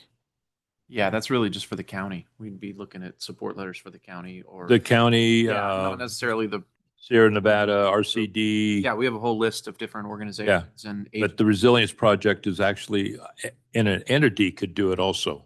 Yeah, we could ask them for one as well. Definitely. Yep. More the merrier. There's no reason to not. And so carrying a theme that I had been talking about today, talk about what happens if the spillway is not fixed and how does the system work? I mean, water's coming down South Yuba Canal, gets diverted into the Cascade. So it goes to the treatment plant at E. George. How much water of that goes into the raw water deliveries? And then water coming out of Scotts Flat is already lowered half. Yeah, so essentially, who gets the water out of there? It would be subject to negotiation. So we're going through something similar with the Loma Rica Reservoir, which is a little dinky reservoir, but still important operationally. Loma Rica has some liquefaction concerns. And in order to address it in the interim, while we are developing a plan for repair of the facility, we have already been required to lower the elevation of that, but it was somewhat of a negotiation, the elevation we lowered. So if in the situation where we were not able to fund the Scotts Flat Spillway reconstruction project, and we were able to demonstrate that we are moving forward with that project, what we would end up seeing is a negotiation where FERC and DSOD would come back and say, you have to demonstrate that you're not going to spill the reservoir ever and use the spillway anymore. So, they're going to start at the probable maximum flood level, which is an insane amount of water, which would essentially mean we'd have to drain the reservoir. So it would be somewhat of a negotiation, but it would drastically reduce water supplies and our ability to generate power. Yeah, because that's a major concern, because then two things. We're having to design the spillway to 24,000 second feet, which is like 4 times the historic level of flow through there. And 24,000 second feet drains the 48,000 acre feet of Scotts Flat in one day.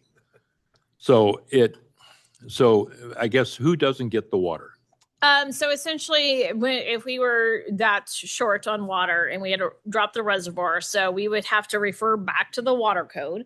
And the water code has a list of priorities. So the very first priority for water deliveries is always going to be treated water, period. Humans. Yeah. So it would be the irrigation folks. We would not be able to deliver most of them water.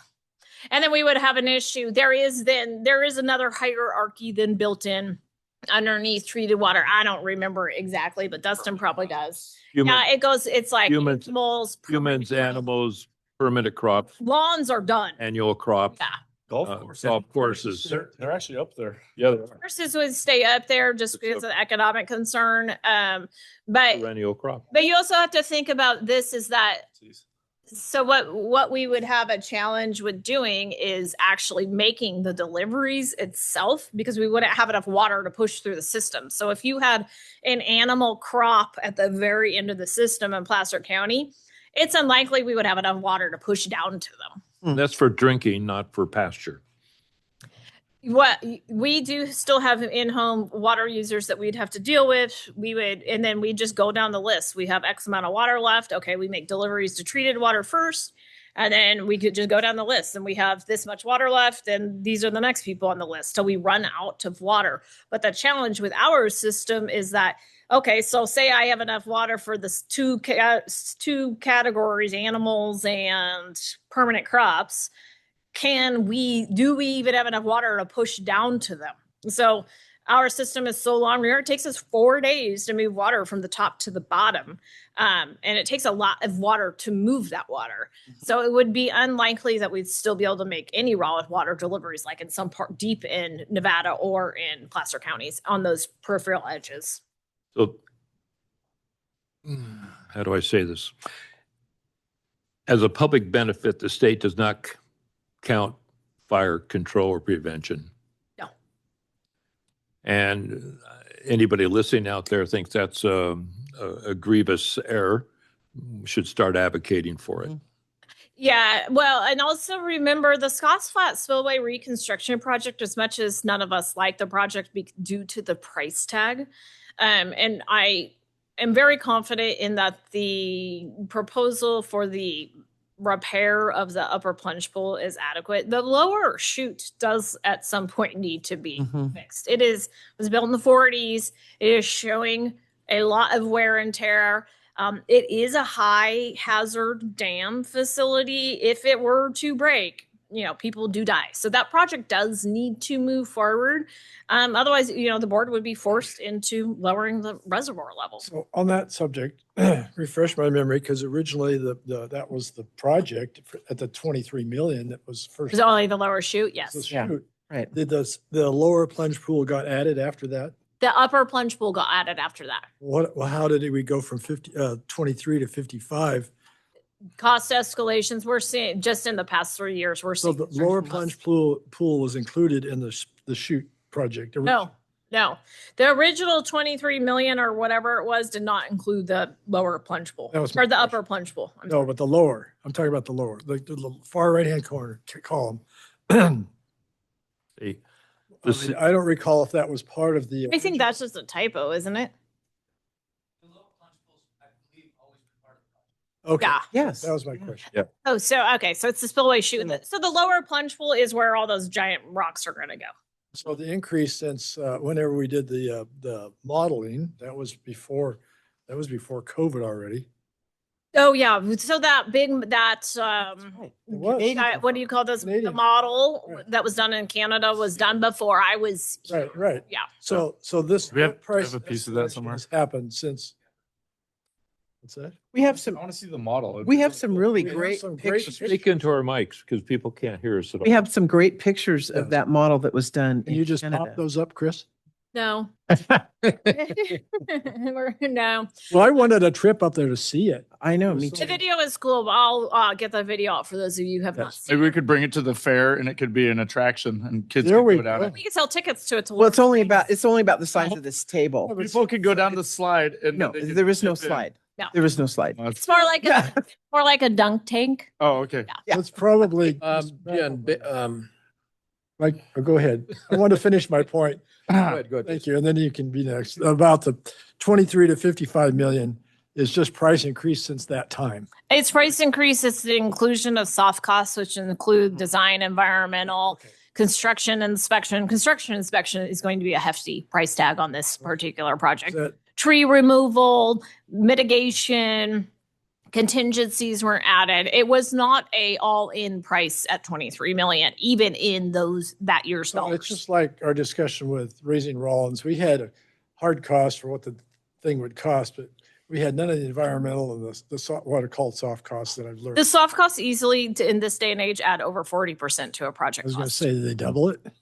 Yeah, it's expensive. And even when you get into even smaller projects, the soft costs can we had 'em- outweigh the cost of Didn't we have construction. them with Hemp Hill? The soft cost, all that, all with. All that, yeah. And once you start getting into monitoring and paying mitigation and soliciting permits and construction inspection and And blah, even- blah, it becomes very expensive. Okay, go ahead, Director. Wait. My concern here, not concern, but question is that we understand that if Scotts Flat has to be lowered, we have a good understanding that Nevada City Grass Valley is going to get drinking water, no lawn water. And we have a pretty good understanding that a lot of ag water for Nevada County is going to be curtailed or eliminated. If we That- lower. If, If we did not do the If we project. did not do. Does NID have I want to call it like a military campaign strategy that, okay, Combie goes away. Who's affected? You know what I mean? Do we have a scenario, a system set up that says, if this ditch fails, what do we do because we don't have money or do have money, and how do we take care of that? Yeah, I mean, we definitely have the ability to do that. We have very extensive GIS-based mapping. So we have like the three big things that come to mind right now, right? Are Scotts Flat Spillway, Combie, Loma Rica, all of those, if they're not done, all of those impact customers. And then, for example, if Scotts Flat or South Yuba Canal went down, that would impact customers. But we don't know, like, for instance, my canal would be totally shut off, or somebody else's canal would be shut off because of how you'd have to reallocate water. Yeah, we could do that. So your canal, you'd be fine because you're coming off of Rollins. But Brad, I think I'm off for Rollins. you're off of Rollins. So it's just Rich and Brad or Chris. Yep. But You guys are fine. I don't think the public or our customers understand that if this breaks, it affects this. Yeah, and that is likely true. It's hard. I have found that through my conversations I've been having recently with members of the community as well as ratepayers, what we do not do a good enough job of is explaining the complexities of our system. Well, I have- Also. Our system is, and some of it is that when you start explaining it, their eyes glaze over because it quickly gets into the weeds. But yes, our system, although it's extremely unique and it's one of the best systems it's the most amazing system that, to think about how it was built. It's great. It's the most beautiful area. But it is one of the number one most complicated systems in the entire United States. And it's extremely costly because of how spread out it is and how dispersed the infrastructure is. So, you take like a PCWA, right? They have 2 reservoirs. That's it. They pump water out of the American River. Yuba Water Agency, they have 1 mega million acre foot reservoir. We have over 30 reservoirs and storage compoundments, and about 17 of those are under DSOD, dam safety regulations. And it even further speaks to the miles of canal we have, the miles of elevated flume that we have, the number of tunnels that we have. Our forefathers had, it was a great engineering feat what they did, but we are now into a period where water is just not going to get cheaper for us. But what we can do is things like this that we're talking about is be thoughtful in developing strategies to leverage outside money as much as we possibly can.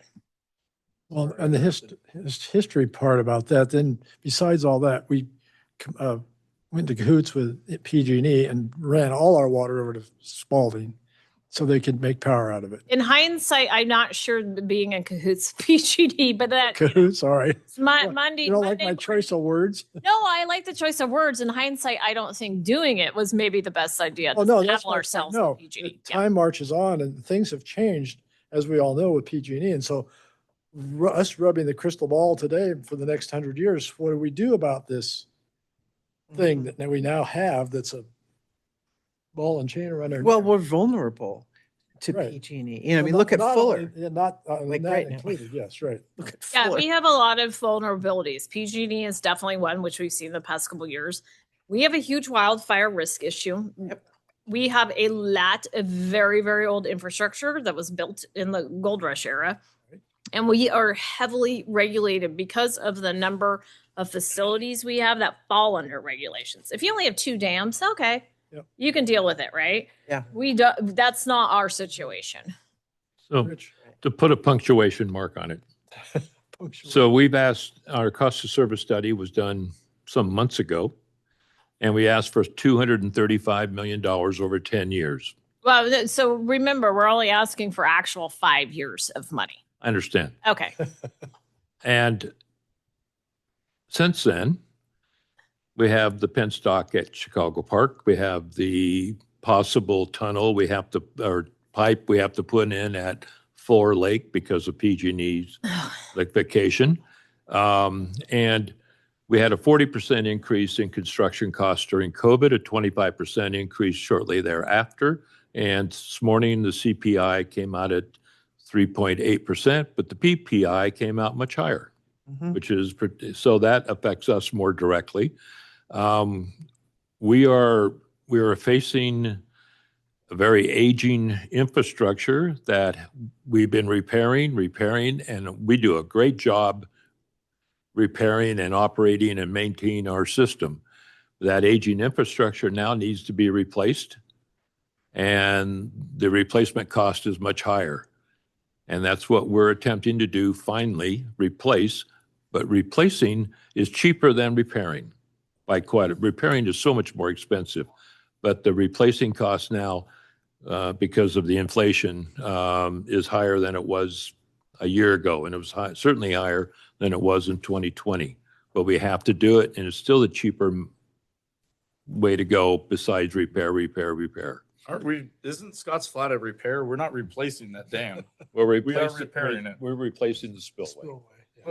Yeah. We're not patching it. Right. So there are things that it's not as much as possible because we are not an extremely wealthy agency. We do try to repair things as long as we can. The large projects we've just referenced, including Scott's Flat Spillway, Combie, the Marika, the issues at Fuller, whenever I haven't even put a whole lot of thought into that besides that Gabe, as well as Peter and staff, have started to think about it. The simple fact is the cost of our water is not going to get cheaper. So if we don't move forward with a rate increase, okay, that's a decision, right? The board has the authority to make that decision. The problem is that these projects don't go away. They're not projects where they're not would be nice to do or They're not discretionary. No. Right? So essentially what we do is if we don't have a rate increase, then you're just looking at a bigger rate increase in the future. Right. Or a lack of service to certain customers. Or a lack of service. Or, that's the 2 outcomes, right? Larger rate increase in the future or reduced ability to deliver water. I just have to leave pretty quick. So I totally get it. and I think a lot of people get it, the problems that we're facing. But I don't understand, and you don't have to explain it right now, but if, when the gal was speaking earlier, she said something like 120 acre feet is ag water, and it's your biggest customer.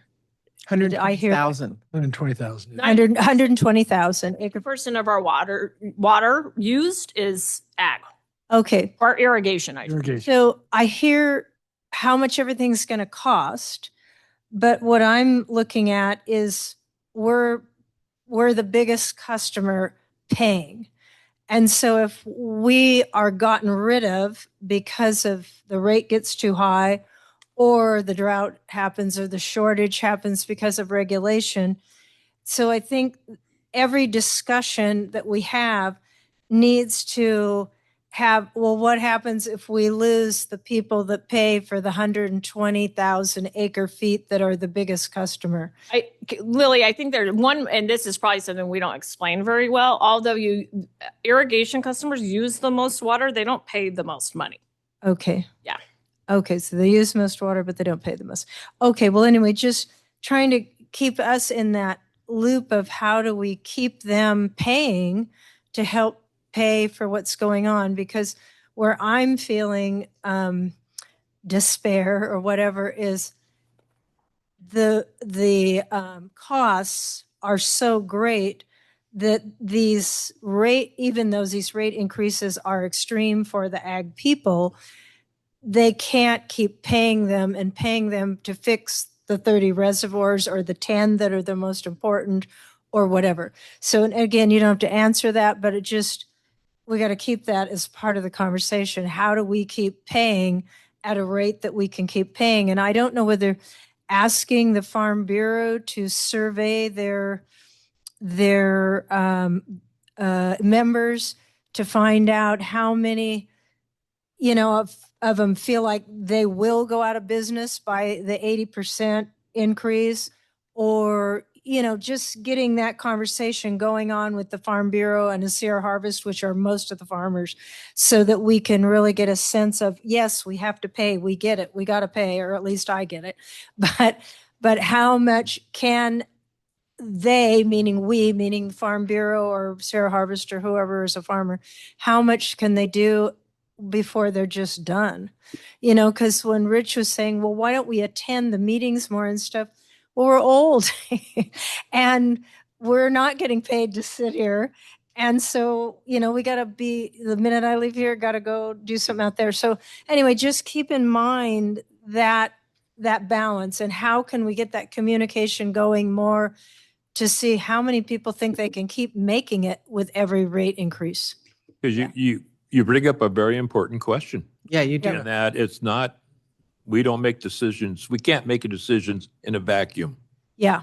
And it's not a static moment. Yeah. But I don't think there's anybody older in this room than I am. Okay. Yeah.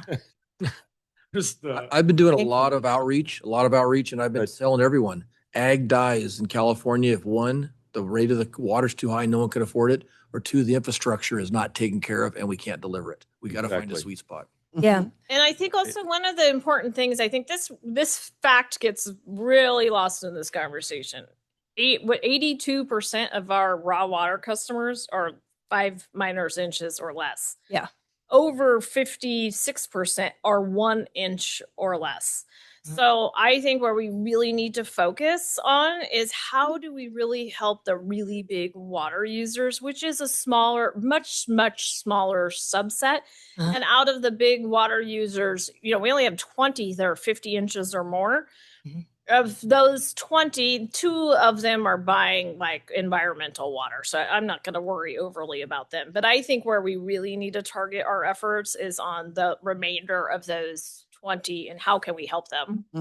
I got some ideas I'll bring up later. Yeah. Well, I think trying to communicate that to them would be a really good idea, because I think they're probably the most stressed out. Yes. They are stressed. So reaching out to them and really saying, we get it. We're on it. We're looking at it, and we need you to work with us on this. So We have been. Yeah, okay. If I could add some context to that, because I've been here for 8 years now.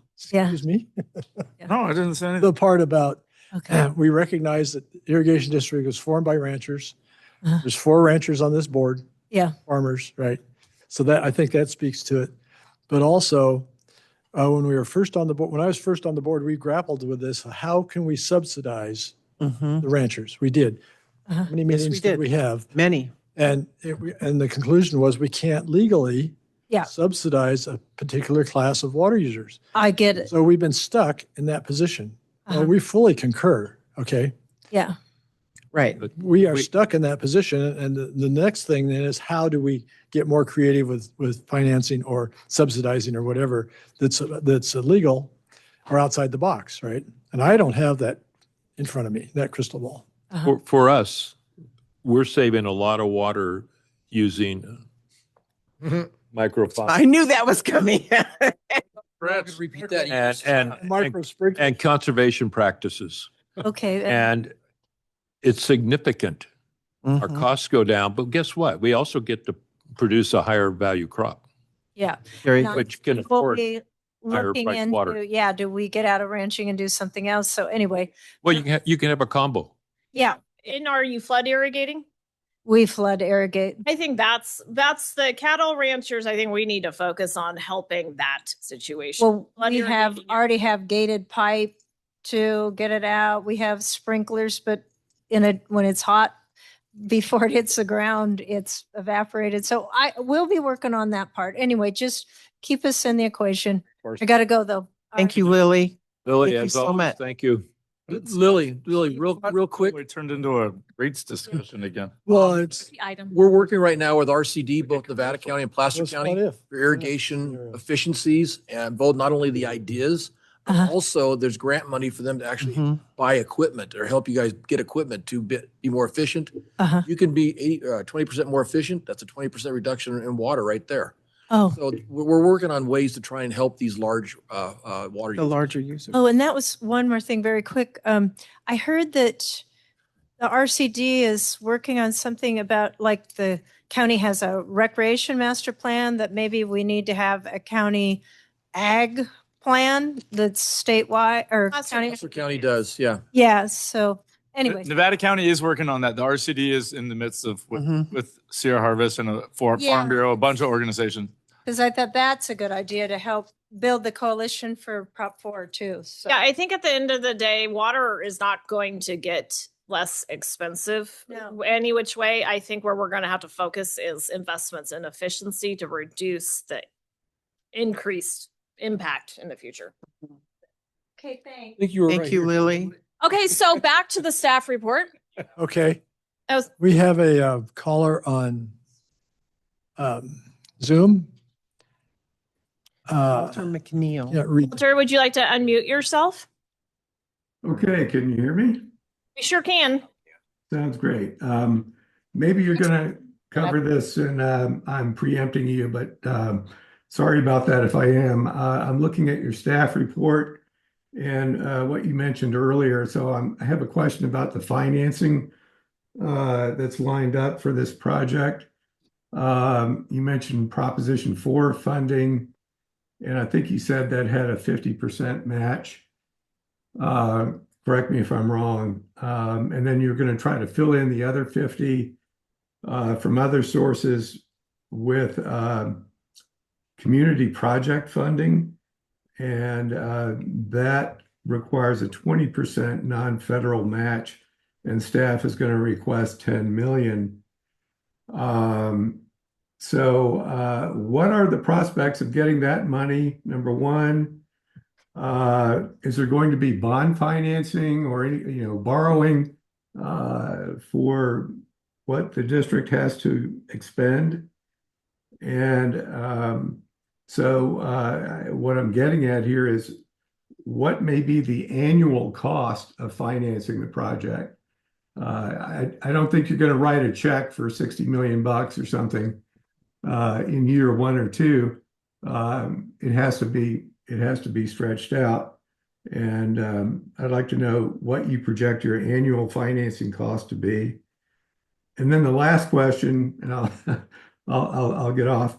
is your last sentence mentions a goal of obtaining 25 million in external funding. I'm not sure what you mean by external funding. If you could maybe explain that. All great questions. So external funding is reference to any funding received from external sources, not our own ratepayers. So right now we have the 5 million from Department of Energy. We're going to maximize our request for Prop 4 funding. And then typically the maximum amount of funding you can receive through the federal appropriation bill community funding program is 10 million. That's the highest we've seen. So our goal is 25 million. We're going to try to shoot to far exceed that. Yes, we do have debt service planned for projects that are coming up in the 5 and 10-year rate period. We will have to use debt service. We have currently the district pays $4 million annually in debt service. Some of that debt does retire within the next 4 or 5 years. We do plan on having about $8 million annually in debt service moving forward. So we're not necessarily, when we make the decision on whether to utilize reserves, which the rates that we've set require more debt service to be issued, and they also require the use of reserves. So we're not just, our whole financial program does not just include new rates, it includes debt service, increasing debt service as well as using reserves. We have estimated about an $8 million annual debt service payment in the reserves.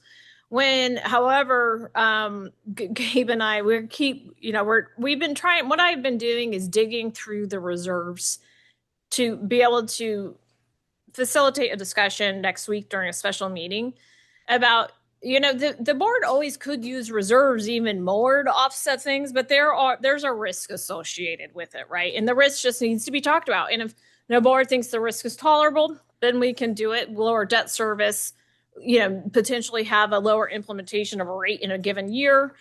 But there is a risk. But every time that we go through and look at it, just the movement of the rates starting from July to January, and that $25 million reduction, that increases our debt service. And then further, when, Loma Rica is a new thing that is not in the rates. So now Loma Rica fully funding that. It's a treated water project. But that would also, we're going to have to even issue more debt than the $8 million we already have planned. Jen, I have a question, twofold here. So the 25 million that you reference in our postponement of the rate increases, what does that equate to in terms of a percent of increase? That's a rich question. Yeah, so I know it's a rich question. Maybe Rich can answer. I don't have the rate model in front of me, but so it would be. Well, and then on the heels of that, if we were able to reduce the Scotts Flat spillway repairs or repair and replacement by the 8 to 10 million that we're talking about. So taken together, where are we? Like, what does that do for lowering or the potential to lower the rates? What kind of percentage does that? It's not that, and that's what I was stating earlier. It's not a 1-for-1. You don't receive $25 million worth, and then you are able to reduce the rates by as percentage that would equal 25 million, right? Because any percentage that you do, so say we went forward and we said, okay, the board has adopted rates that are 10%. That results in much less money over the time because of the compound interest, right? So we will look through a lot of those questions, and I'll provide a more in-depth analysis at the special meeting next week. That's so that fair. the board can, have this discussion.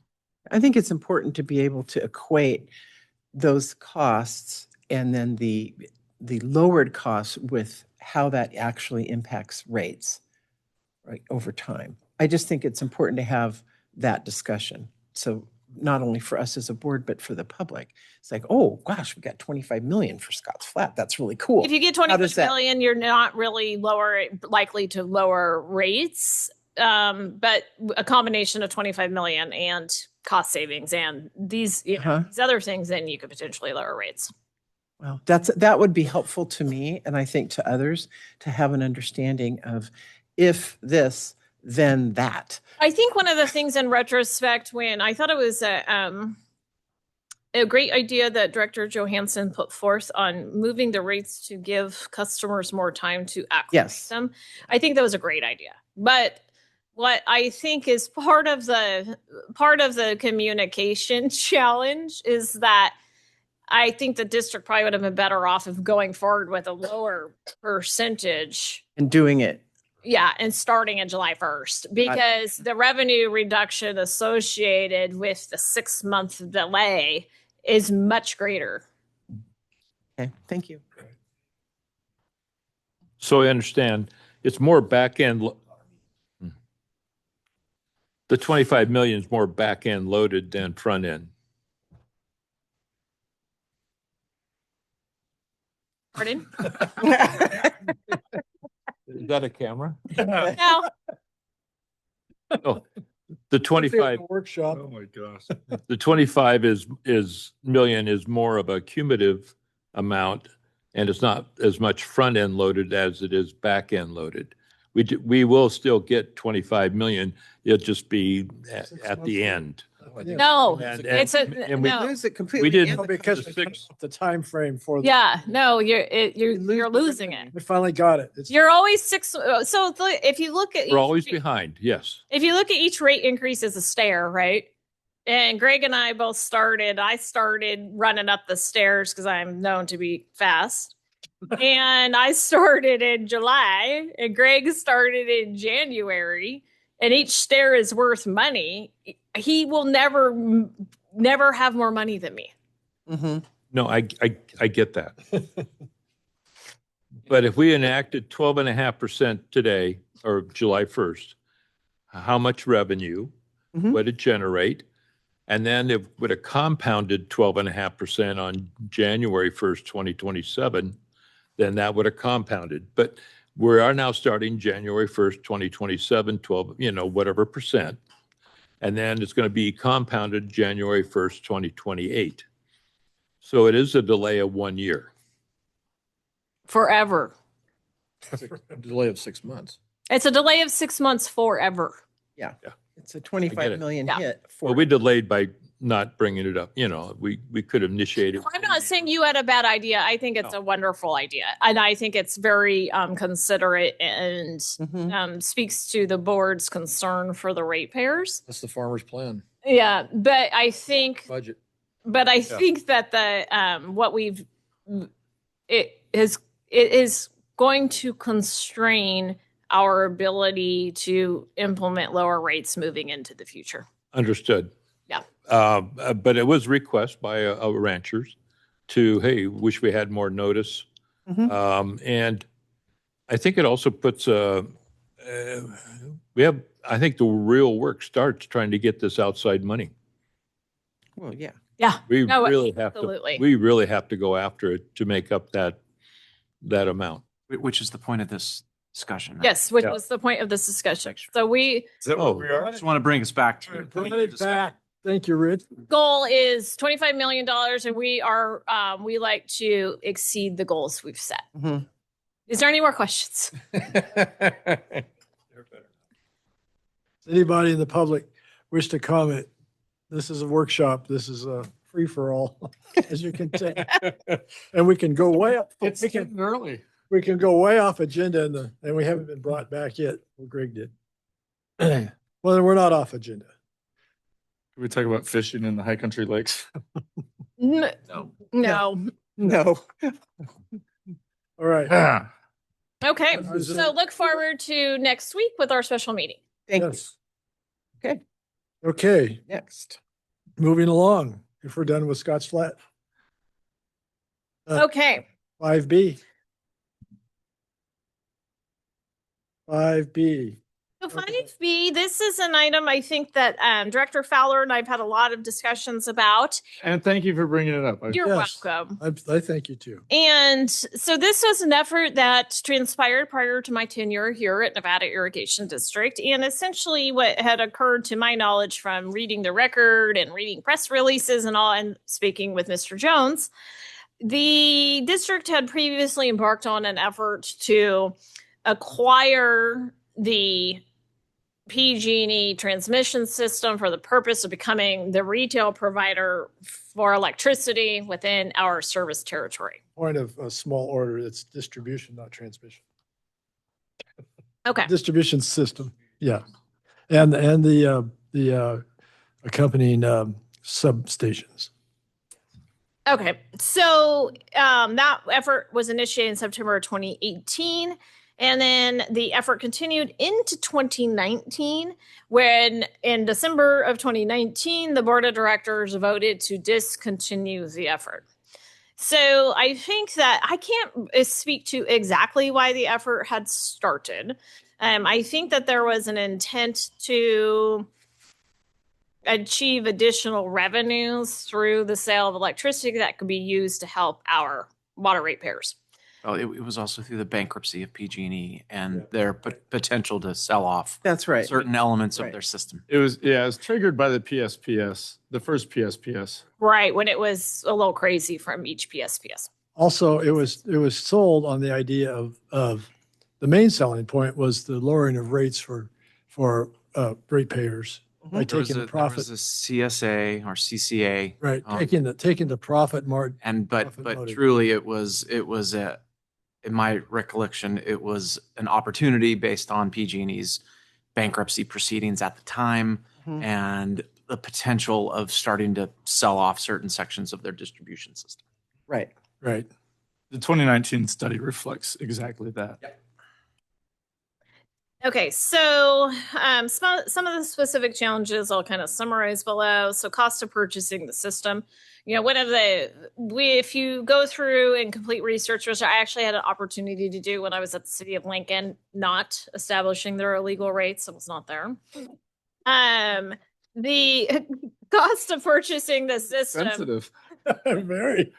Well, The cost of purchasing the system was, that's one of the biggest fundamental disputes between any agency trying to purchase their system and PG&E.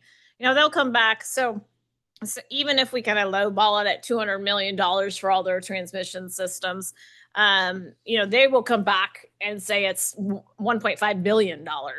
And that's always the biggest point of contention, is the difference in cost evaluation of the system. So that's a very challenging thing. The city of Davis went through it and failed. The city of South San Francisco, they've been going through it for what, 20 years? At least 20 years. South San Joaquin Irrigation District, they've been at it for 20 years already. And so even if we assumed that the system would only cost $200 million, which I don't think is even remotely valid, I think it would be something much greater than that. It would cost our ratepayers over a 30-year bond about $480 to $500 a year to pay for that bond. Yes, sir. What, electrical ratepayers, not water? Well, we would have to underwrite the bonds. The electrical ratepayers don't exist, right? So any loan or bonds or debt we issue, we would have to back that up. You could try to do with hydropower only. I can tell you, having just done a deep dive into the hydropower finances, again, we cannot afford to underwrite the bonds only on hydropower. And we also have a lot of projects we need to bond for. We would be using up a lot of our bonding capacity. Where would the district distribution electrical, would it be our existing boundaries, or is this? It was proposed at that time, our existing boundaries, the substations that served our existing boundaries, including down to Lincoln. Yes, it included down to Lincoln. So I can also tell you, I was in Lincoln on the other side of that coin at that time. And when we were having some other discussions at that time of evaluating if it would even be feasible to go to Roseville Electric, and it was determined not to be. But it would be hard to get the city of Lincoln to come in, because one of the challenges with our service territory is the amount of infrastructure we have on a linear foot basis per Per customer. customer. And City of Lincoln offsets that, right? So they bring a more dense customer base in. But the problem with the City of Lincoln is that it's not a problem. It's an advantage to them. And why I just flat out said why we wouldn't do that. We're not doing that because the City of Lincoln, 80% of that city is undergrounded already because it is most of the city is new build city from 2000 on. So without them offsetting the higher risk area up here, it'd be very challenging to make, in my opinion, very challenging to make the financials work. But I have not gone through that's my gut opinion. So let's see. The actual, like I said, the actual evaluation system by PG&E would be unknown. It's unlikely they'd be interested in selling their system. Everybody that has been trying to buy their system, they have been fighting tooth and nail for multiple decades now. I think San Francisco is actually trying to legislative route. Yeah, San Joaquin Irrigation District, they're caught up in condemnation. They've spent like $40 million to date on consulting services and attorneys' fees trying the system. We would have got it condemned, in other words. They're trying to go do eminent domain. Yeah. Okay. They had a LAFCO battle, which is another dynamic. As an irrigation district, you have retail electric as a latent power, but you have to activate it through a LAFCO proceeding. Right. And that's what hung South San Joaquin up, contested LAFCO proceeding that ended up in litigation. They may have even went to the appellate court, may have gone to the state Supreme Court. I don't recall. I think it hasn't gone there yet. It went up, then it went back down. Then now they're in the condemnation phase of that contested proceeding. So very timely, very expensive. So my question, I mean, reward risk ratio, and I just don't see much reward, and I see a huge amount of risk. What in the end, do we know how much revenue gains we'd have? Do we know how much our customer would be saving on their electric bill? And what would happen if we had another Snowmageddon 1 or Snowmageddon 2? Or wildfire. Yeah, so I don't, if the board desires, I am happy to go do a deep dive on all that and get those questions actually answered. I mean, we're speculating a lot of those answers, but I do want to point out that one of the challenges is that there was a recent lawsuit, and we were actually talking to our water rates consultant about this because he works with other agencies as well. And he brought up a point that I don't think that Dustin and I even kind of rose to the top, but he is correct. And I actually looked up the case. So Modesto Irrigation District, they actually have their own electrical retail system, and they were sued by the electrical ratepayers for using revenue generated from the electrical customer base to offset water rates. Because we're a public agency, those electrical rates are not subject to Prop 218, but what they are subject to is Prop 26. And Prop 26 has similar principles that you cannot exceed the cost to provide service. And if you do that, those monies have to be reinvested back into the electrical system. So I don't think that we would be able to find a legal path forward to become an electrical retail provider and then utilize those monies to offset water rates. I think it would be very challenging legally. So my thinking is it wouldn't even happen if that's a motive going forward. It's not my motive. Okay. I don't see it as a money maker to offset water rates. I'm not thinking of it that way. I'm thinking more of we have power, first off. We have a community that we can serve. There's other communities that are served by, I was astounded to learn Roseville produces power with gas turbines and their rates are lower than PG&E's. We have hydropower. They're out there in West Roseville. Couldn't we? SMUD is lower than PG. Yeah. Lower because they're not in high risk areas. They're in very, very low risk areas. And they're in very dense areas with dense populations. So they're not a higher customer ratio per lineal. And that's all true. So part of that argument on that side then is PG&E has a postage stamp rate So we're paying the same rate as everybody else, even though we live in higher risk, and they're covering us. Is that correct? There are so many tariffs. I mean, that Yeah. the PG&E rates are more complicated than that. That's the argument regarding the bill that San Francisco is floating. Okay. That if you remove San Francisco from the PG&E utility base, The rates, that skyrockets everybody else. because they're subsidizing us in the risk category. We are in the risk category. We are being subsidized by other people. So if we became our own electrical retail provider, there's no one to subsidize us anymore. Right. According to the 2019 study, and that's all I have for a point of reference, is a study that we commissioned in 2019. It's a net cash flow positive. The ratepayers of the electric ratepayers would get a significant savings. That initial proposal, and I do not know the legality of it, showed that we could use some of that additional revenue to offset our water rates. So this is something I'm talking about because I think it's an opportunity to increase revenue from an outside. We obviously need funds. This is an opportunity to increase revenue. Obviously, there are risks and challenges with any new enterprise. And some of us are less risk averse than others, right? If we're involved in agriculture, maybe we're less risk averse. So we stick our necks out pretty regular. But one of the most important things about this and why I think it's worth at least exploring, and maybe the numbers from 2019 are incorrect and we can throw it all away when we find out it's not worthwhile. But I'd like to advance the conversation and maybe commission another study that doesn't.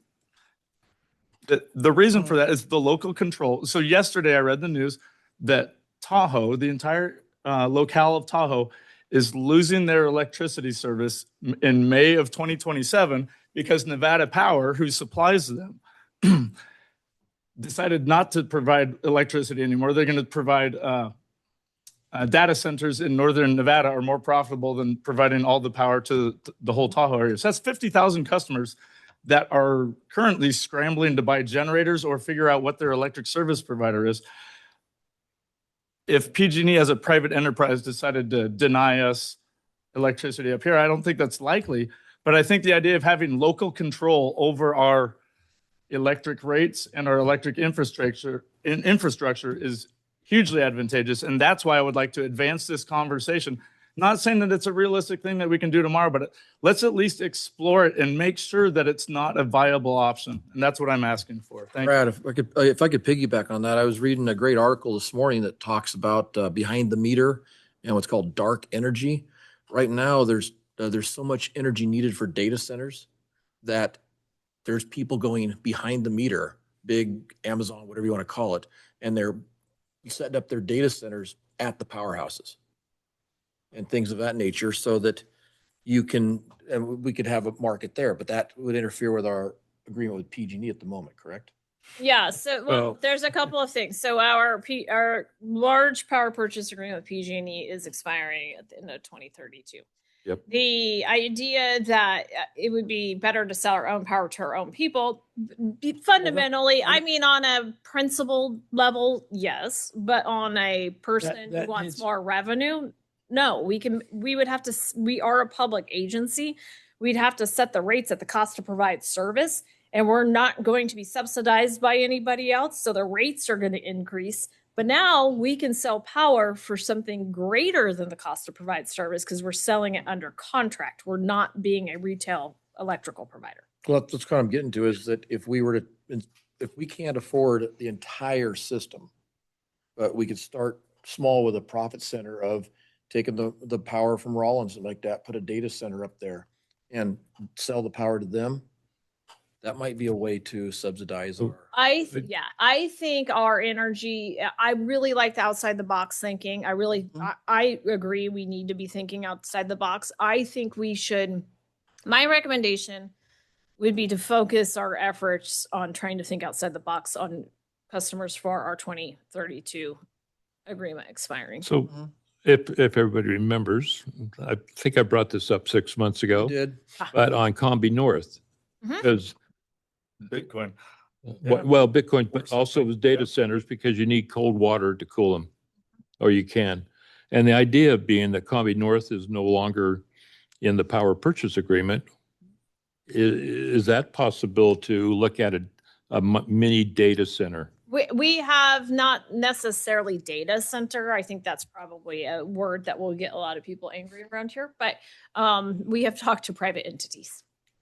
But the other thing I think that makes this challenging is Prop 26. So the fundamental benefit of doing it right is to be able to lower water rates with excess revenue. And that you cannot do as a public agency. And that has gone through the courts. So I think that is something that maybe has changed since that 2019 effort. Could I, so if we were to sell the power to some company that wants to do Data Central, we can't use any profit from that to lower our. Oh, no, we can. Okay. Oh, yeah. That we can. That's okay. It's being the retail. So there's a difference between selling something wholesale or under contract. So if I have a contract with Data Central, I can gouge them on the price, right? I'm not a retail provider providing it to the property owners. If I'm selling it as the retail provider to all the houses, I'm subject to Prop 226 to set those rates. As that retail provider, you can't have a wholesale account on the side? You would parse off the system. Yes, you can. And it's similar to what we do with water sales now, right? So we have Prop 218 water customers, and then we have contract customers. So being a retailer to our local area would not exclude us from the opportunities that Earl's talking about. No, but you still have your risk problem. No, it doesn't. No, and I acknowledge that there are risks and challenges in everything we do. And this, I contend that this is a worthwhile exploratory measure that I would like. So being an old farmer and realizing that has experienced quite a few droughts and gone through quite a few risks. Farmers take a lot more risk. I'm a lot more risk adverse now because, I mean, you have less years to make it up. So I'm not looking for this board, this district to be a retail customer of electricity. I'm looking for us to be a wholesaler where we can, though, use the money to offset water rates. I think that makes a lot more sense than taking over a distribution system that if we had a 2020 fire or if we had a snowmageddon again, our insurance is not going to cover it. It would be difficult to get bankrupt. insurance. Yeah. But Be what? difficult to get Oh, insurance. difficult, but not impossible. So I look into the data centers. Crypto may not be, as good as it once was, of course, but We got to catch the upswing. yeah, but I wouldn't, how much effort? I mean, you guys, Putting effort into looking at opportunities for wholesale electric sales. We're already doing that. We already do that, right? So we do that through our North Combie agreement. We do that through Deer Creek. That's being done.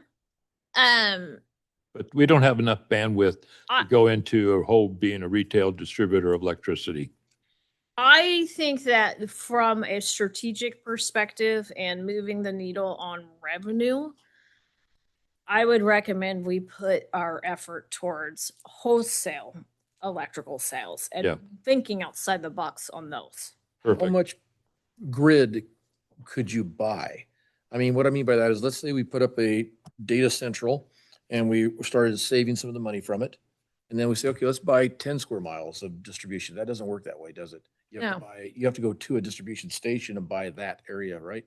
No, you connect to the existing grid, so you have to buy infrastructure and modify infrastructure to connect to the existing grid.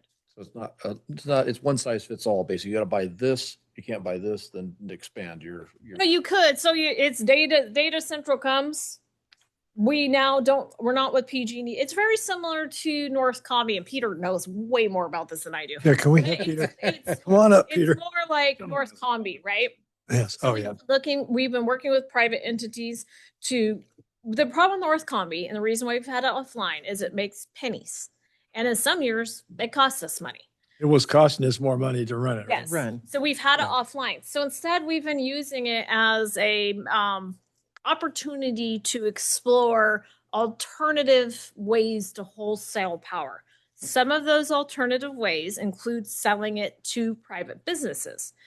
In order to do that, we have to make modifications because the connection to the grid goes through PG&E. So you have to pay an interconnection fee. You have to put a meter on. You have to do all these things that Peter knows more about. So part of those deals would include the third-party entity, Data Central, whoever, to pay for those infrastructure upgrades that are needed to be able to connect. Peter, back me, help me fill this. Yeah, Jennifer told the story perfectly well. Combie North had an original contract with PG&E. The metering, when it was first originated, was on the PG&E side of that connection, and PG&E owned that metering. And when we went to renew the agreement with PG&E, PG&E said, no, thank you. It's a small unit. They were looking for larger units to fulfill their contracts for small hydro at that time. And then working with PG&E Transmission, they don't recognize us as a generator at that location without our own meters. So we have to go back through the Cal ISO process, adding new meters on our side of the connection. And that's a relatively expensive, for that connection, it's about $200,000 to do the drawing work, the planning work, the engineering work, procure the meters, install those, and install, there's some overhead switch gears and an additional pole that would go in on that site as well. So you're saying we couldn't even sell power today without doing that upgrade? Correct. Right. And then what's the revenue potential?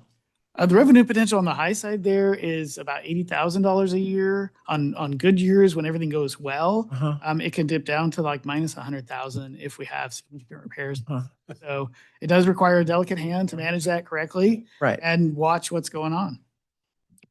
But that Combie North is an opportunity to do these things we're all talking To about. look outside the box. To think outside the box, to look at external revenue sources, to really try to benefit our ratepayers. So my recommendation would be to do that, but I'm happy to take, any direction we want to go. I kind of like the idea of us looking into Data Central, seeing how well we manage that and can control things. And if in the future it's working very well, we can go to the next step. But I don't think we can go to that next step right now, based on what I'm seeing. So the Data Central is a fake name, right? There is no I realize that. I own stock in it. Yeah, there's no data center. That is a word that will get everyone stirred up. What we have been talking to privately owned companies, some of them have been publicly traded companies that are looking to make their own carbon footprint goals by becoming carbon neutral within a specific number of years.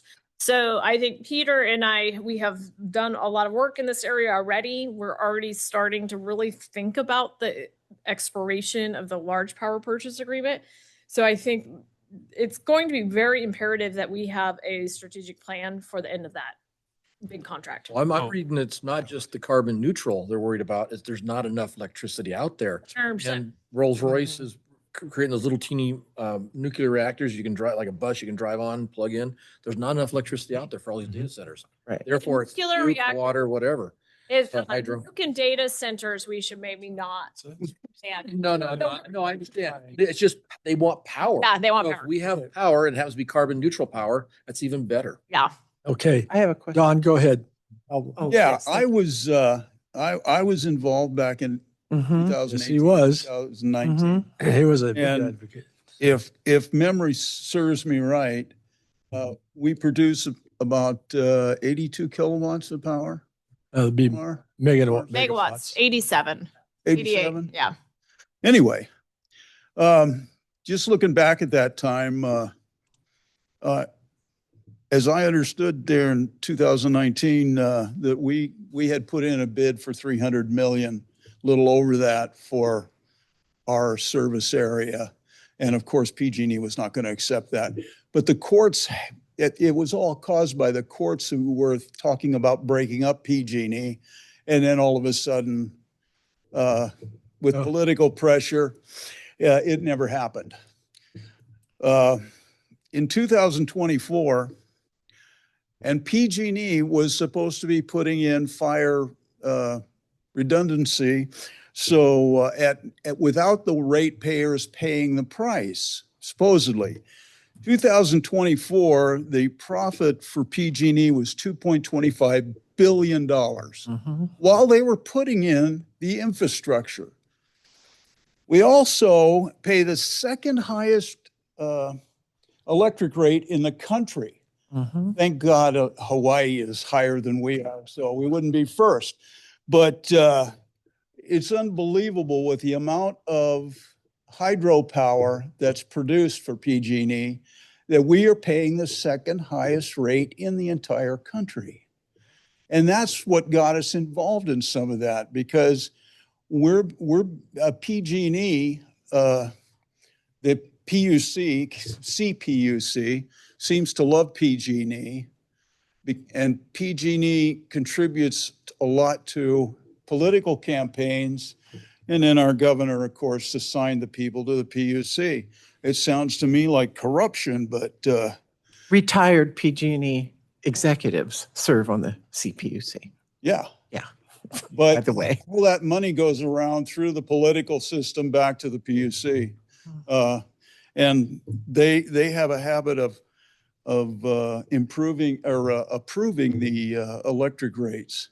I think there was six, in 24, there were six variations of the rates. Those weren't all increases in rates, but they were changing the way the rates were applied so that PG&E could make more money through that system too, along with getting rid of a lot of the subsidies for solar at the same time. So back in those days, when we looked at that before, I think in our service area, we had about 85,000 customers for electricity.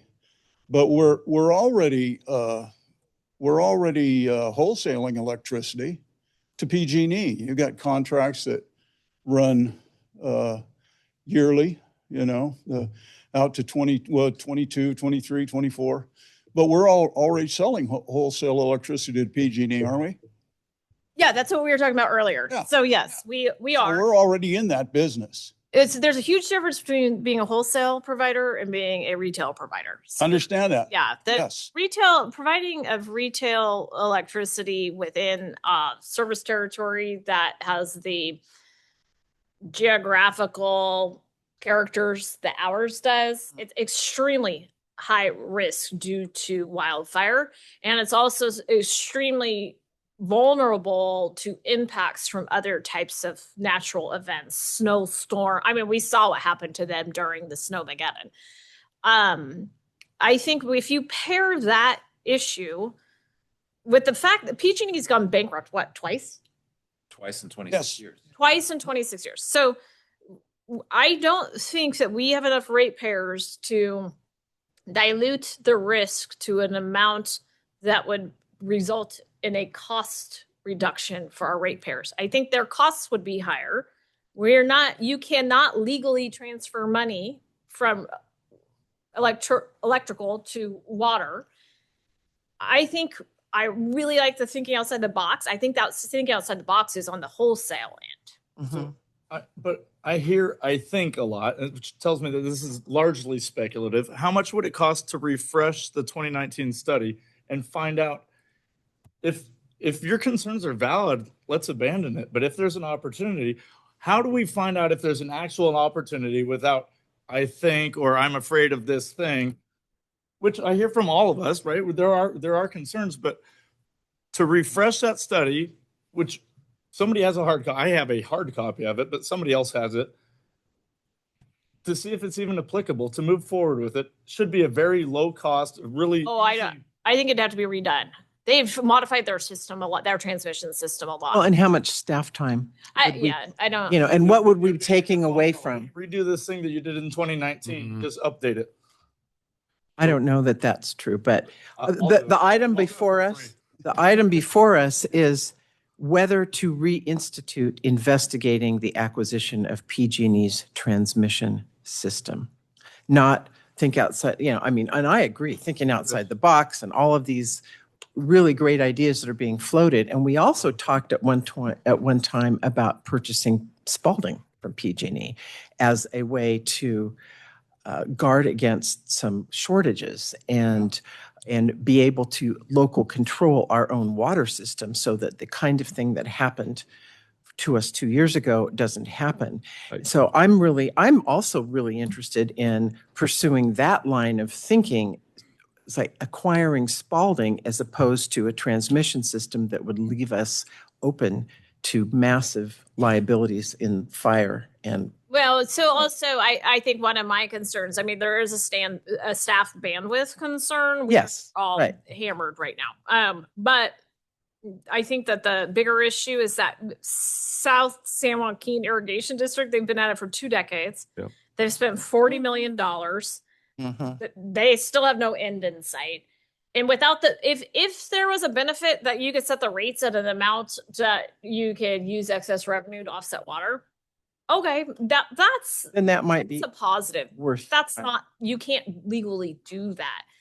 So I'm happy to do whatever the board would like us to do. We have to be focused on the expiration because there's no way in any sense of reality that even if we decided today we were going to buy that would be done by 2032.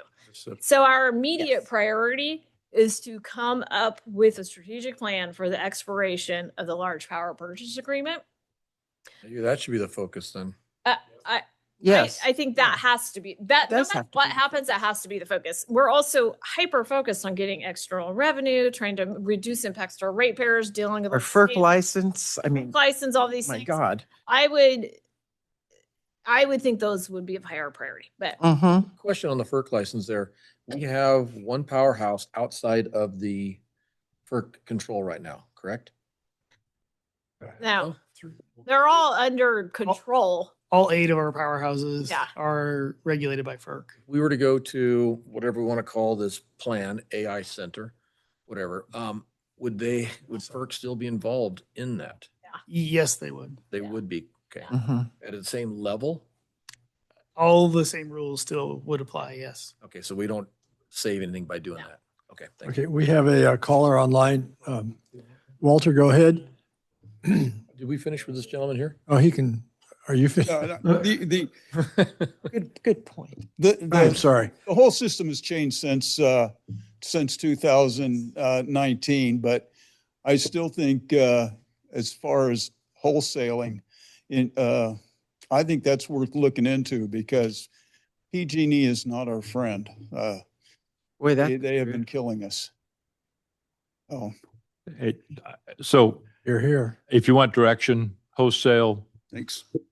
Look at doing that. It's also a wraparound for cap and trade because the state government does not give money to farmers, even though we sequester more carbon than anybody else, and we should get credit for that.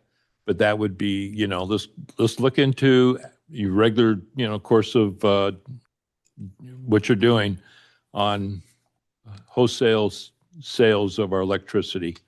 And see if then we can use that to offset some of the rates, water rates.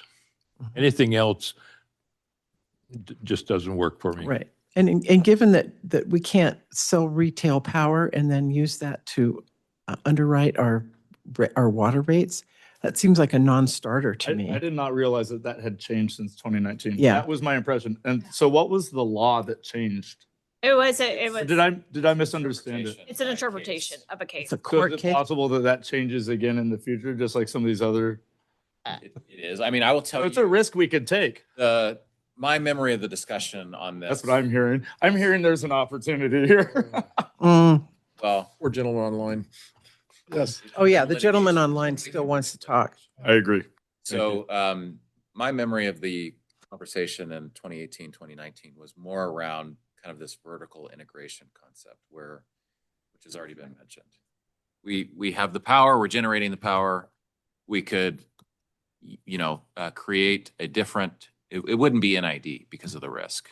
It was one of the prerequisites, I think, that was being discussed, at least my memory. Because you can't have a wildfire or some significant event, and then you bankrupt the entire irrigation district. So you have some separate legal entity, probably governed by the same board of directors. Is like a JP. I actually read extensively. Your firm had a pretty good assessment of the whole thing and a whole plan to put it together. It's a JPA probably. So you're creating a power purchase agreement between existing NID Hydro and this new separate legal entity. And you're selling your power presumably at a higher rate than what you currently sell to PG&E. And, that then creates additional revenue to then potentially subsidize water rates. So that was the concept. It wasn't, my memory of it wasn't direct sale of, via one legal entity and then using electric revenue to then bring back to, it was more of a workaround. So, there's some factual variations compared to the Modesto case, but I will tell you that it just doesn't look good. I mean, as a public agency, you are in the cost of service business, right? Pick an enterprise, recreation, hydro, retail, electric distribution, water distribution. As a public agency, you're in the cost of service business for the most part, right? Yeah. So it's difficult to say we're going to skew that model and we're going to, elevate one enterprise and go for profit and then use that profit to then subsidize a different enterprise. And the ratepayers still win though, even in that model. At least in the 2019, the ratepayers is paying like half the rate that you are currently with PG&E. That was would be based off of the lowballed estimate in the study, though, right? Okay, so I don't know if those numbers hold true today. The That's number what I I'm curious remember to find out. was 8 to 10% savings for customers. You're paying that much in bond service Mm-hmm. and debt service for 30 years. You would potentially see a savings maybe in year 30 through 40, but you also have to understand their system is not, I mean, I think Dustin and I had a conversation. If you really wanted to do it, you go through and underground the system. The risk is just too high in a high wildfire area, and you don't have a safer, lower risk area to offset the high risk people. And that's what San Francisco's argument is, right? We're subsidizing everybody because we're low risk. So we want to pull out so our rates drop and everyone else go high. Well, we would be going forward with the whole opposite. We're the high risk people and we want to go out to not have that subsidy anymore. Right. It doesn't make sense to me. I mean, I'm sorry, Brad. I love that you're looking outside the box, but this just doesn't make economic business sense to me. Oh, no, the numbers totally jive in this 2019 Well, study, yeah, the but we're numbers not jive. certain that those are almost 10-year-old numbers, and we And have that's no why I'd like to evidence that That's why I'd those- like to refresh them. because- Yeah, I don't think it's worth the staff time or the money. And now we know that I'm hearing San Francisco, San Joaquin, and someplace else has spent decades trying to do what you're suggesting and have spent tens of millions of dollars. And I don't, in the staff time, it's like, let's just do what we do and think outside the box and look for, what do we call, wholesale opportunities that seem like that's a better plan and that we could use the money the way we want to, as opposed to high risk transmission. I could not support trying to acquire their transmission system. It's just too high risk. And I'm hearing also that it makes sense. We're the high risk area, so we would pay more. We just Forget it. don't have people to low risk. Right, forget it. Yeah. Okay, I'm going to take It's- this call it's right now. worth- It's not worth the time. It's not worth staff time to me. I'm sorry, I interrupted you. Sure, it's okay. Walter online, would you want to go ahead? I think it's Yeah, just a Walter. brief comment. I don't know that you've considered something that happened in 2020 after Governor Newsom bailed out PG&E. And I probably hate PG&E as much as anyone paying their bills. The legislature passed PUC section 9607 and it's aimed specifically at irrigation districts. And it prohibits you from providing retail power in an area currently served by an existing public utility like PG&E without getting permission from the PUC. Oh, so first, great. So before you could even consider providing retail power, you would have to go to the PUC and beg them to give you permission to provide retail power and convince them that it's in the public interest to do so. And then they would attach a long list of conditions, which is the rest of this statute, which says all the things they can force you to do. And one little kicker is that at a minimum, you have to provide power at a discount of at least 15% underneath their tariff rates. Um, and I assume this is all a consequence of all the legal warfare that's gone on in the past with other irrigation districts between PG&E and those other districts. But that's a real problem. That's a major obstacle if you want to even think about retail. And I think your chances of doing retail are almost zero, to be honest, but you need to look at that. So just thought I'd let you know. Yeah, Greg mentioned this, but it's worth repeating. You know, when we were kicking the tires on this, it was during the bankruptcy proceeding. Right. When the prevailing thinking was there's a good chance PG&E. There's an opportunity there. We thought there was an opportunity. Yeah. And, you know, there may be 3 separate entities at the end of the day, one for distribution, one for generation, one for transmission. And, you know, there could be an opportunity to assume that distribution role for the NID service area. So the kind of baseline assumption was this would be either a negotiated transaction, PG&E, where they would voluntarily transfer the asset, or it would be a forced sale as part of the bankruptcy proceeding. As we sit here today, neither of those, that precondition does not exist. So to the gentleman's point, I mean, you would have a contested LAFCO proceeding. I'm actually not aware of this PUC law, but assuming it is what the gentleman says, then you'd have a contested PUC proceeding. And then, of course, you'd have a contested sale proceeding because they wouldn't want to sell. So then you're talking about eminent domain condemnation. Just, and, you know, very expensive, no guarantee of success, as the other examples clearly, make that point. And it'd just be really expensive. So I would love to do it, honestly. It would be fun. That is the attorney that would be paid a lot of money. Yeah, that's right. It would be really fun to do it. Be spent on that. Right. Chris, I'm sorry.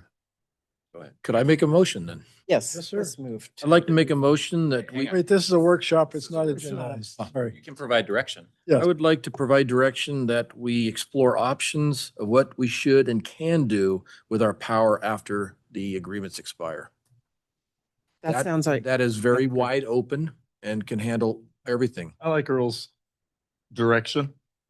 Thank you for humoring me in this. I very much appreciate the conversation and the opportunity to bring it to the front. Yeah, no, Brad, thanks for bringing it up because we need more revenue from our energy for electricity that we're producing. And if we can use it to help subsidize the rates for our customers, water customers, so much I think better. that's fascinating. I think that's really Well, it's a fascinating. huge article in the financial that's papers today. fascinating. Yeah. There's Well, I agree with Earl, and I think it's time to move on and not spend staff time on investigating the acquisition of PG&E's transmission system. And let's leave open, let's look at everything we can do for 2032. In the future, I'll not bring forward things that are so ambitious. I apologize. No, I think it's But a thank great you for the conversation. opportunity. No, it's a good conversation because we really need to start talking about 2032. It's going to be something that is going to come very quickly. We need to strategically address it. And these pushing to think outside the box is what we need. So I think it's good. exactly. I don't think being the retail provider would be beneficial, but I think I like this conversation. We're going to march ahead with looking at wholesale options and really kind of thinking outside the box. Maybe a bake sale. We're going to also do bake sales. We were going to sell, I have a couple of other ideas. Sell our Tesla power from. We could have our own Bitcoin. NID coin, yeah. Yeah, and a lake. And With your image on it. Oh, that might bankrupt the district. I think Brad just threw up. Oh, we're going downhill. All right, That was Right. that's kind it. of fun. Mr. President, are we ready to move on? We are. 5C? I thought we were done. No, we have one more. Yep. First, can I request D-size drawings of these so I can actually see what's going on? Was this a new thing? This is a new one, yeah. So we'll move on to. Can you take us back to the beginning of time when this project? All right. Good afternoon, board. Lunchtime. Yeah, where's our Taco Bell? No, I don't eat Taco Bell. She does. That's her I favorite. know it is. So Peter Wade, Director of Power Systems, here to present on the Combie Dam. And this is a workshop item. So this is a status update. And we're going to be going back to 1927 with the origination of the dam. And then moving forward to more modern times for why we're here today, what we're going to talk about, some future repairs that are coming for this dam. Roy Carlson, our Chief Dam Safety Engineer, is here also to support the discussion. Any questions you may have. And I'd like to preface the discussion with our discussion today is really around a report that was originated in 2019. A consultant performed from 2019 through 2021 and finalized in 2021. That was a $380,000 effort with that consultant. And the report that was written is 320 pages. So it's a great voluminous effort. It referenced 98 other supporting documents in that effort. So it was pretty exhaustive, but it's also a conceptual design effort. So it didn't come to actual design. It is still a preliminary work. All right, with that, we got slide 1 up. Thank you very much, Chris. Our agenda today, we're just going to be talking through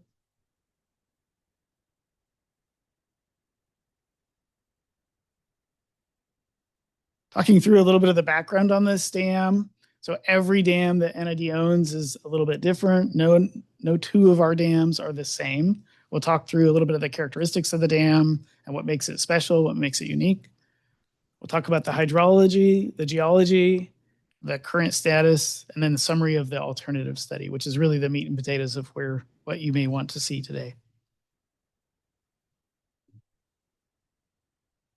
Of course, Combie Dam is on the Bear River. It's below Rollins. It's above Camp Bar West, and it splits right between Nevada County and Placer County.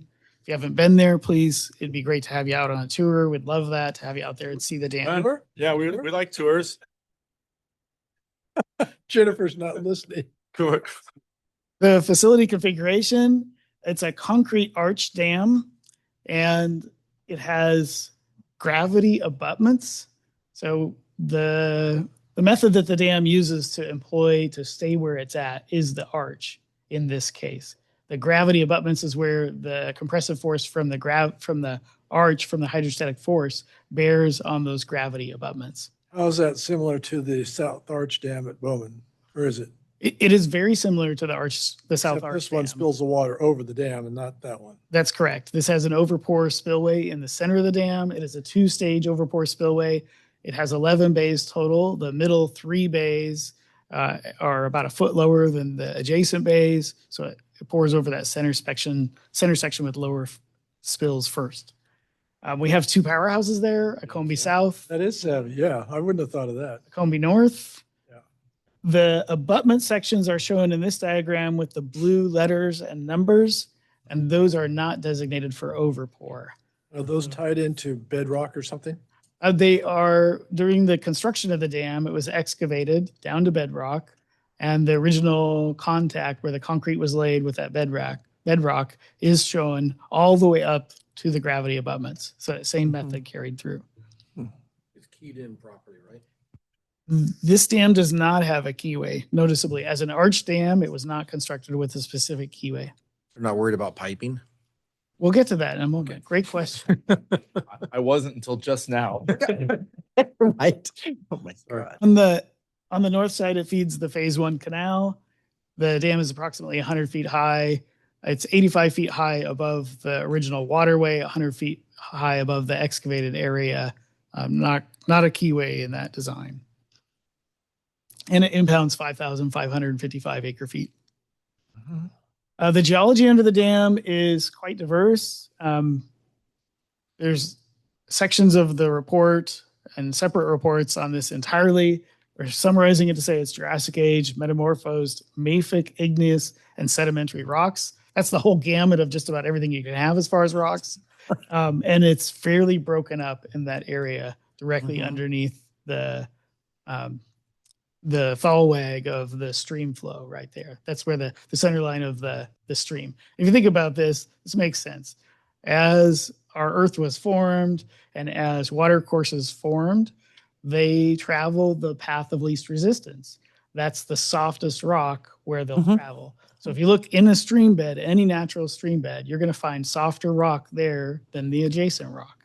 That's why that stream bed was cut where it's at. A question on that, I can't quite see it, but our Q, which is our sedimentary, our alluvium and stuff like that, is where the scour is occurring. Are we sure we went all the way down to bedrock and everything's out there? There's a lot of alluvium and it's all scouring. Yeah, the alluvium is the rounded rock, like colluvium, it's the rounded rock that results in a stream bed from tossing and turning through the water action, right? And so most of that is removed during the course of the construction of the dam at the base of the dam, but immediately downstream, there's still some remainder of that.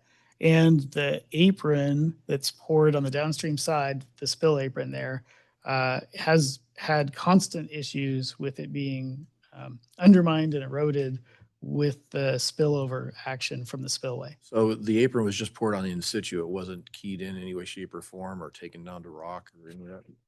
Good question. You guys are intense. I know, really? Yeah. I know. I need pictures. I don't even know what you're talking High about. level here.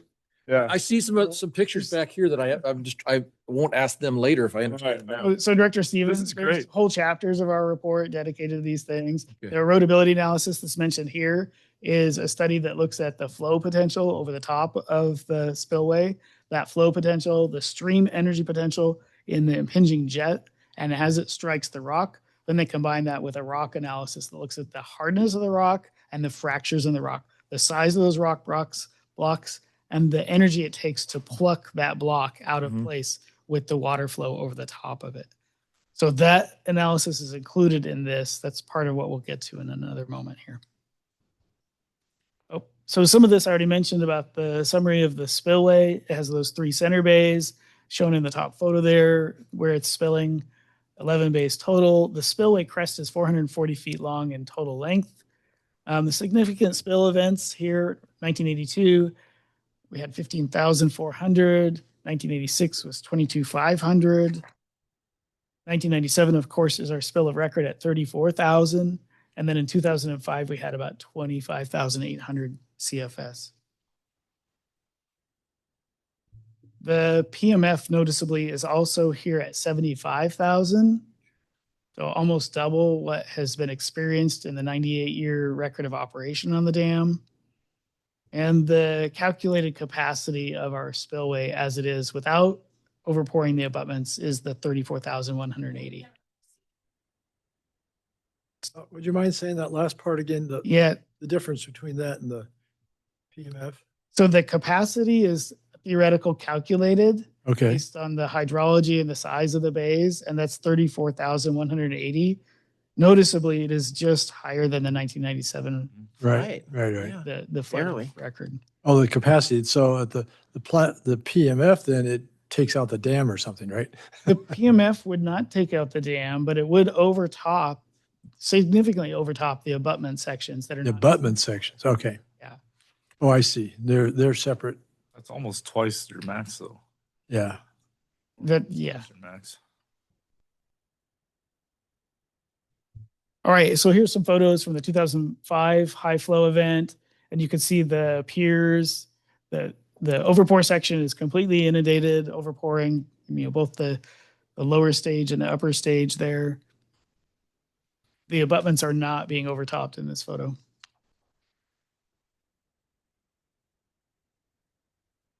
These graphics are meant to illustrate the erodibility analysis and the conceptualized erodibility of the downstream scour area below the overpour section, and just the jetting action that would happen in the natural geology. So this is not a cartoon. This is actual. There's no key shown here. And then my question is, during that scouring, are we worried about it undermining the toe? Yes, absolutely. This is a probable failure method that we've studied that is credible for this dam. Okay. And so we have performed analysis on the scour pocket that's right below that area, the size of that scour, the rate of scour, that's included in this study. So in the initial ground surface line, that was when the dam was built, that's where the earth was. Is that correct? That's what the dashed line is meant to illustrate. Yeah. Yeah, This okay. is a generic illustration to Director. No, but it works. Yeah, it is not specific to Combie Dam. This is all concrete dams with the overpour potential. Yeah. But it can undermine and head cut and move back up under the dam if not properly cared for. That's what I was worried about. The lower graphic is meant to illustrate the dam placed over the actual geology in the area. And you can see the center 3 bays, the 4 bays on either side of it for the 11 bays total. And you can see the 2 gravity abutments.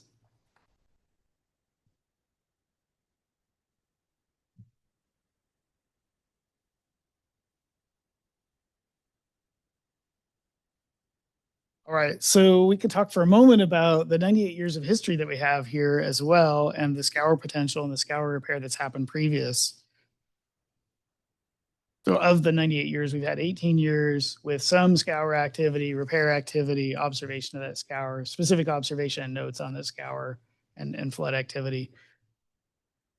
I did include the repair history here. This is meant to be illustrative. You're not meant to read every word, of course, but it just demonstrates in blue highlight. It's a little hard to see with the graphics here today, but that is all of the words scour and how often they're appearing in the record of repair on this dam.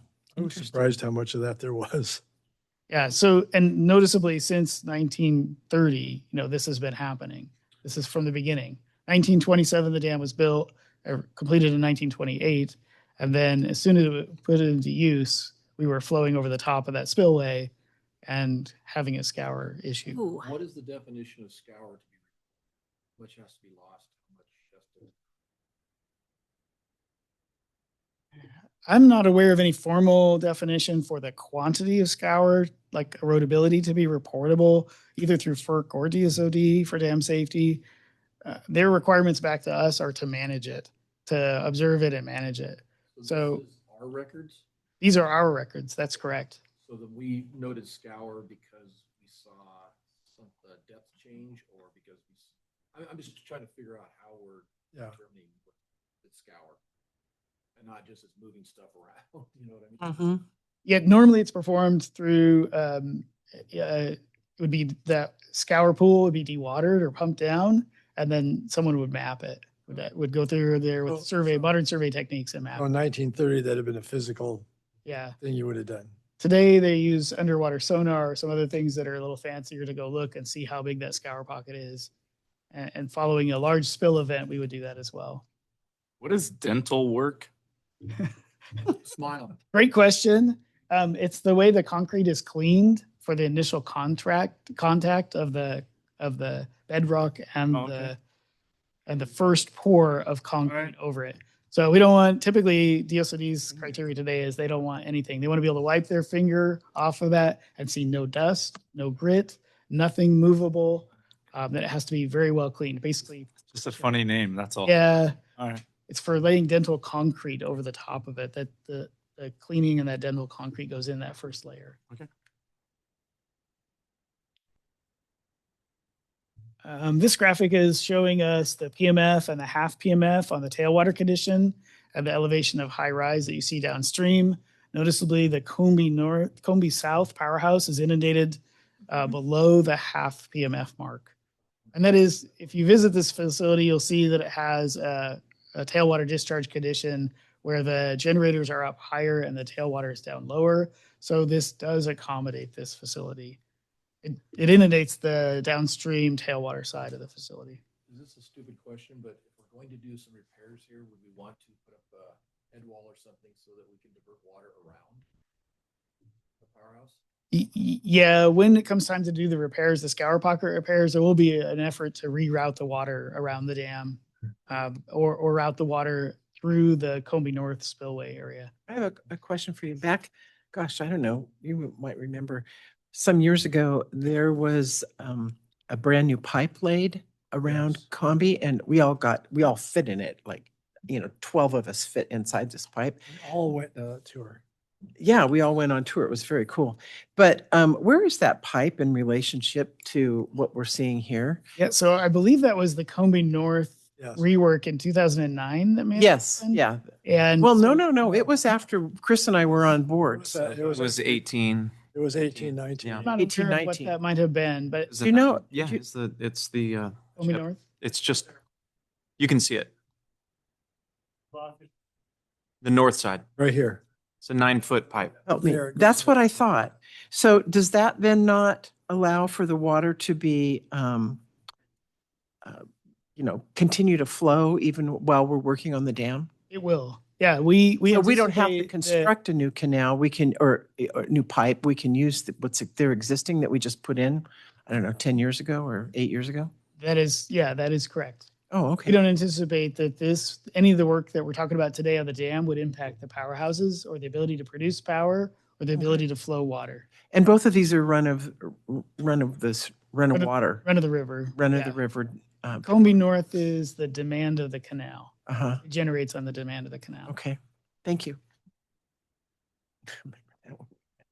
That's the one we're still paying the bonds on. We're still paying the bonds on. It was like as big as this room, I think. It was amazing. Right. So summarizing the current status, we have the ongoing foundation scour damage downstream of the tow. We have a PMF event where the overtopping flows are anticipated to pour over the abutments and scour on the abutments. And we also have a stability analysis that continues to show abutment blocks, which were previously excluded from the previous anchoring event. So summarize these slides and maybe left a little bit of information out about the anchors. In 1989, there was a finite element analysis that was done on the dam.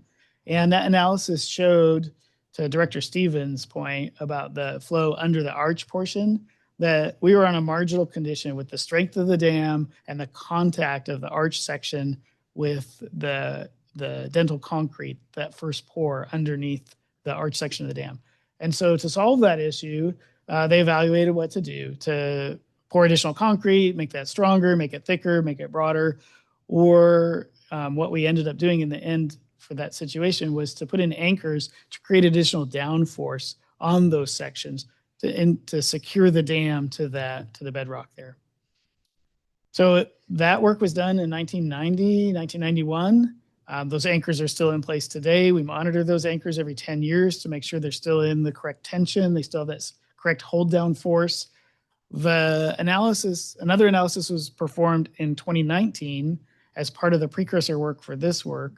And it looked at that same wireframe model, that same analysis, and refined it, and came back and it said there's some abutment sections and some edge sections on the outside of the dam, on the very edge of the dam, that would lift in that same condition, that same PMF condition. So this consultant is recommending a design that incorporates additional anchors in those areas.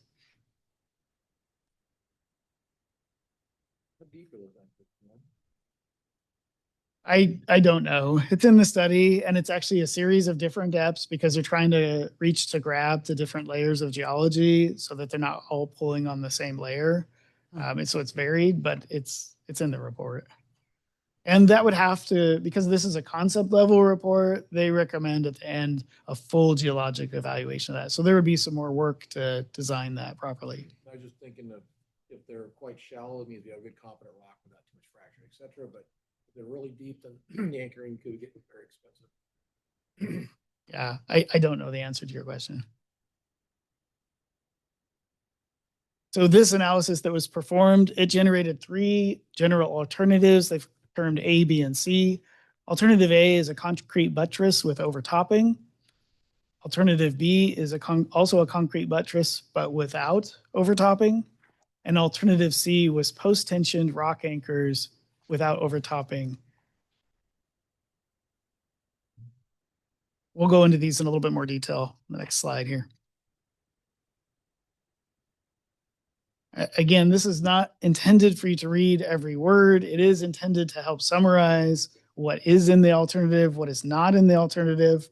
And so this alternative A, again, concrete buttresses with overtopping. And maybe it's easier to flip to the pictures of this. Yeah. If you have questions, we can discuss and then come back to the text. Do each of these alternatives have a price tag with them? They're in the back. They do. It's at the end of the. Oh, it's at the end. I'm sorry, I'm jumping ahead. Yeah, and this is a workshop, so we can go there and talk about that first if that's of interest, or we can talk through a little bit as we go through each one of these to attach the price to them. But I can do that myself. Prices are on the. I see the. Yeah, so alternative A is 16.3 million. Yeah, got it. But they're $21 and exclude soft costs, so these costs are going to be significantly higher. I think, Peter, we also have a closed session after this, and some of us have an engagement in Lake Wildwood at 2 p.m. Let's go to alternative C. Yeah. Right. Moving to alternative C. Alternative C is the post-tensioned rock anchors without overtopping. And what they mean by without overtopping is that we're going to put up a parapet wall on the abutments. So we're going to make the dam approximately 4 feet higher by putting a small concrete wall on the top of the dam. And then we're going to anchor the sections of the dam that would that have triggered the tendency to float in the stability analysis. And it's keyed in. Yeah, that's correct. There's a graphic here that shows a cross section, and you can see the small block on the upper right of the top of the dam. That's the small parapet wall that would be added to sections of the dam. I think we have it shown here. It's in the dark gray on this slide. So again, the white is the face of the concrete dam. The green is the geology under the bottom of the dam. The dark gray is the additional parapet wall that would force the flow over the center channel of the dam. So that prevents scouring on the aprons. So all three of the options included scour repair at the bottom of the scour. Oh, it does. pocket. Okay. All right. And to go back for a moment, that scour repair looks more like the rightmost one here without the additional buttressed concrete. So the very bottom of that image shows a small accumulating pool, and that would be there with the scour repair. Peter, how is the face of the dam? Do you have any spalling or scour on the? The face of the dam is in relatively good condition. The concrete is in relatively good condition. It was a recommendation in this report to go and do some concrete core samples to make sure the assumptions that we've made in this study that the concrete is healthy and well. 1928 was a long time ago. Concrete science wasn't nearly as well developed then as it is now. The science of how to operate and run and build a dam wasn't as clear then as it is now. So that's why, like Earl Stevens, your question about the keyway, if this was designed today, it would be built in segmented blocks. Those segmented blocks would have a keyway. There would be drainage on the bottom side that would be monitored. There would be a number of key elements that we would do differently today. And we're doing our best to accommodate the current structure with that in mind. I'm assuming square rebars in this dam. Good question. I think this might be after that, but I'm not certain. So how much sedimentation behind the dam? All of the sediment? So strangely, one of the recommendations, again, from this consultant looking at our maps on the upstream side was to confirm that again, because the pressure of water on the upstream side is different than the pressure of sediment. Sediment is much denser than water, like rocks are denser than water, right? So that pressure creates a different loading on the upstream side of the dam. That changes our conditions and our assumptions in the stability analysis. So I don't know exactly how much sediment is on the upstream side. They recommended confirming this. Well, it's listed as a 5,500 acre feet, and yet maybe half of it or whatever is sedimentation. So now it becomes just a diversion dam rather than anything else. So why don't we just treat it as a diversion area instead of, storage? I mean, you could, but I don't think that changes the dam safety requirements for the dam. Unless we notch it. That's an option. Yeah. So the history book says it was built as a debris dam. Didn't say anything about diversion, but I look at this and go, well, that's right after Placer County came in, and diversion was either added or was part of the building of the dam. Is that correct? Or do you know? The brief history that I heard on this dam was when it was originally built, there were canals on both the north and south side. Well, there were, okay. And the canal on the south side today is no longer existing because it's routed through a turnout in the north canal further downstream. Do we still have the easement? I do not know. You can see it, yeah. You can see it.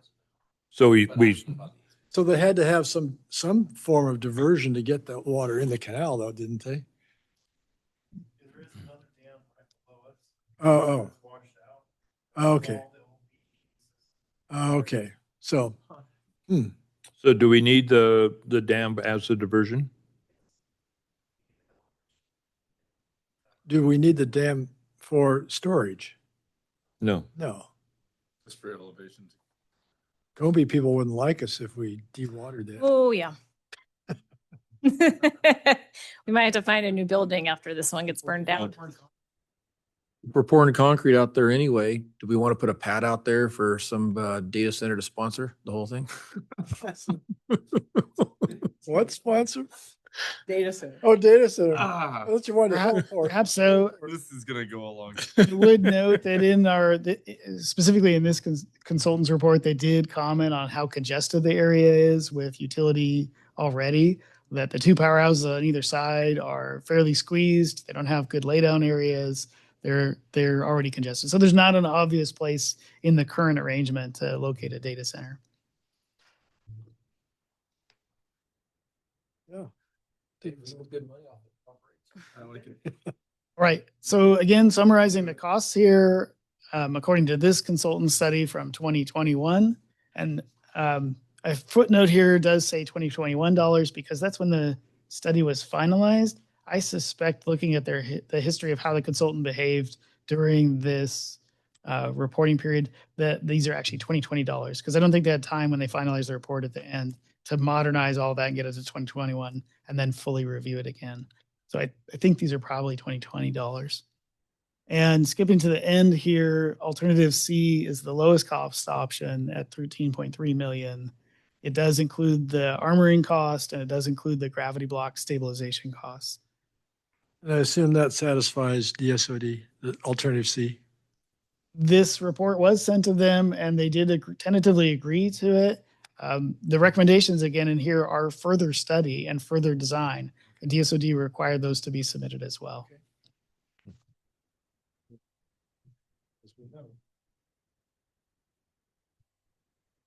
Yeah, and this was just a quick comment to say we have our Part 12 work on this dam is ongoing this summer. And then we'll have that report due in 2027. So they're likely to review all of this same material and look for conclusions, draw conclusions or recommendations from this as well. And the other comment here is that following the Scotts Flat spillway repair work, DSOD anticipates us to engage and begin on this work as well. That was a prior commitment that was made, and I'm not sure on the timing of that commitment, 2020, somewhere in there. And it's funded by Fund of 50. That's where we have it. That's where we put it. All right, so any other questions? When's the field trip? I want to go with Earl. I want to go too. I want to go with Well, I guess my question would be, if we complete the work here, we're still going to have to do a whole bunch of sedimentation removal. Yeah, this is just for the safety of the dam. This doesn't include any additional water passage improvements. It doesn't include anything on the sedimentation on the upstream side. It doesn't comment about that at all. This is just critical dam safety work. Piggyback on that real quick. The 12D that we do assumes gravel it's spilling gravel for the lateral loads. The Part 12D work is more fluid than that. The independent consultant will review all the work that's been done in the past. They'll interview us and ask questions, and then they'll make recommendations from that. They'll go to the site, they'll do a failure analysis with FERC in the room. They'll do all of those activities like we talked about last month in April. When they're done with that, they write a comprehensive report. But if we are concerned about the lateral load because of sediments being heavier than water, do we look at that as a failure mode? Spilling gravel, I mean, it's totally filled up and spilling gravel. I'm certain that in the failure mode analysis that we're going through, we'll cover that. Okay. Yeah. Peter, could you close with a damn joke? I could. I'm not sure it's appropriate All here. right. Damn it. Thank you. It never gets old. It does, huh? Like, well, what did the fish say when he was swimming upstream? Yeah, that was my joke. Okay. When he hit a concrete wall.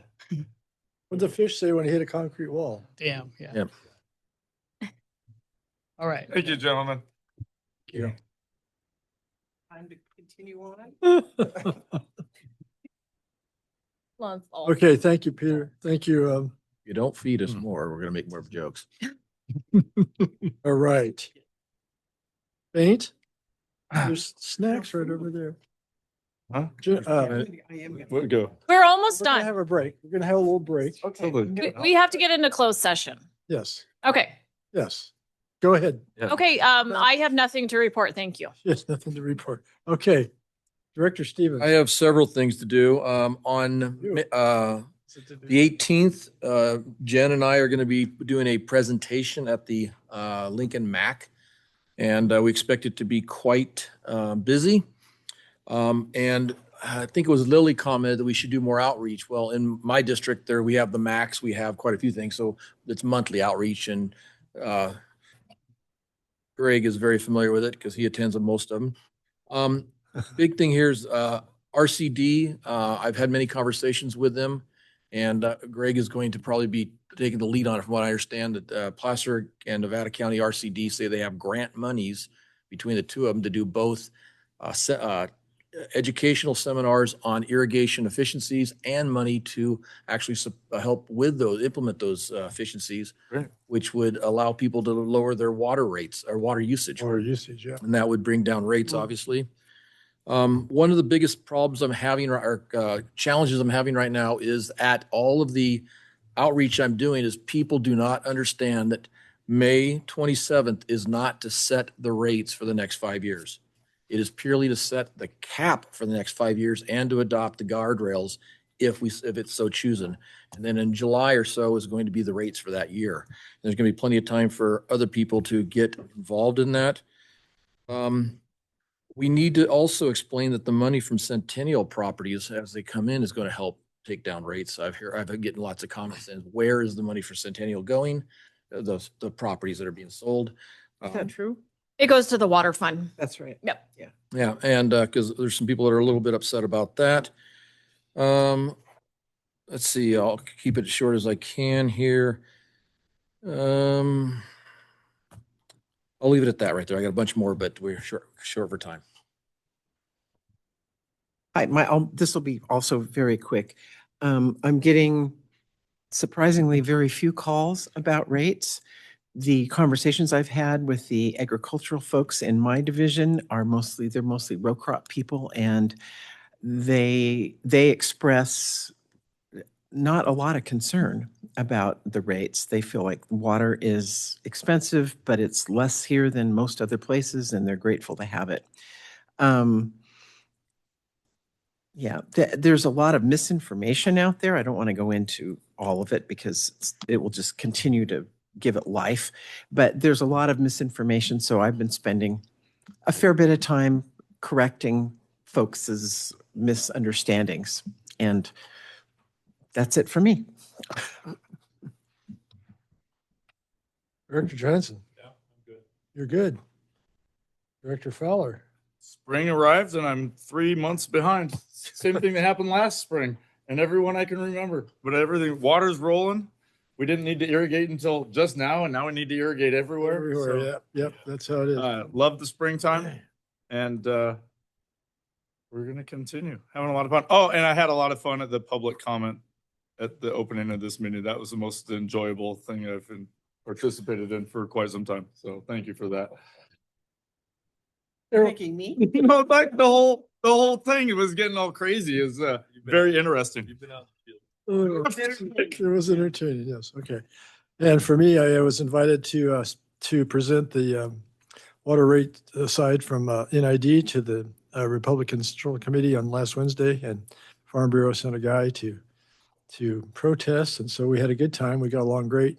They did vote to protest the rate increase. So there we have it. Otherwise, it's also a beautiful spring. The water has to go on this afternoon. With that, we will adjourn the meeting. No, we'll do public comment for closed session. If anybody would like to comment on items to be considered in the closed session, either here or online, do so now. And seeing none, we will adjourn to closed session. I was supposed to do wild.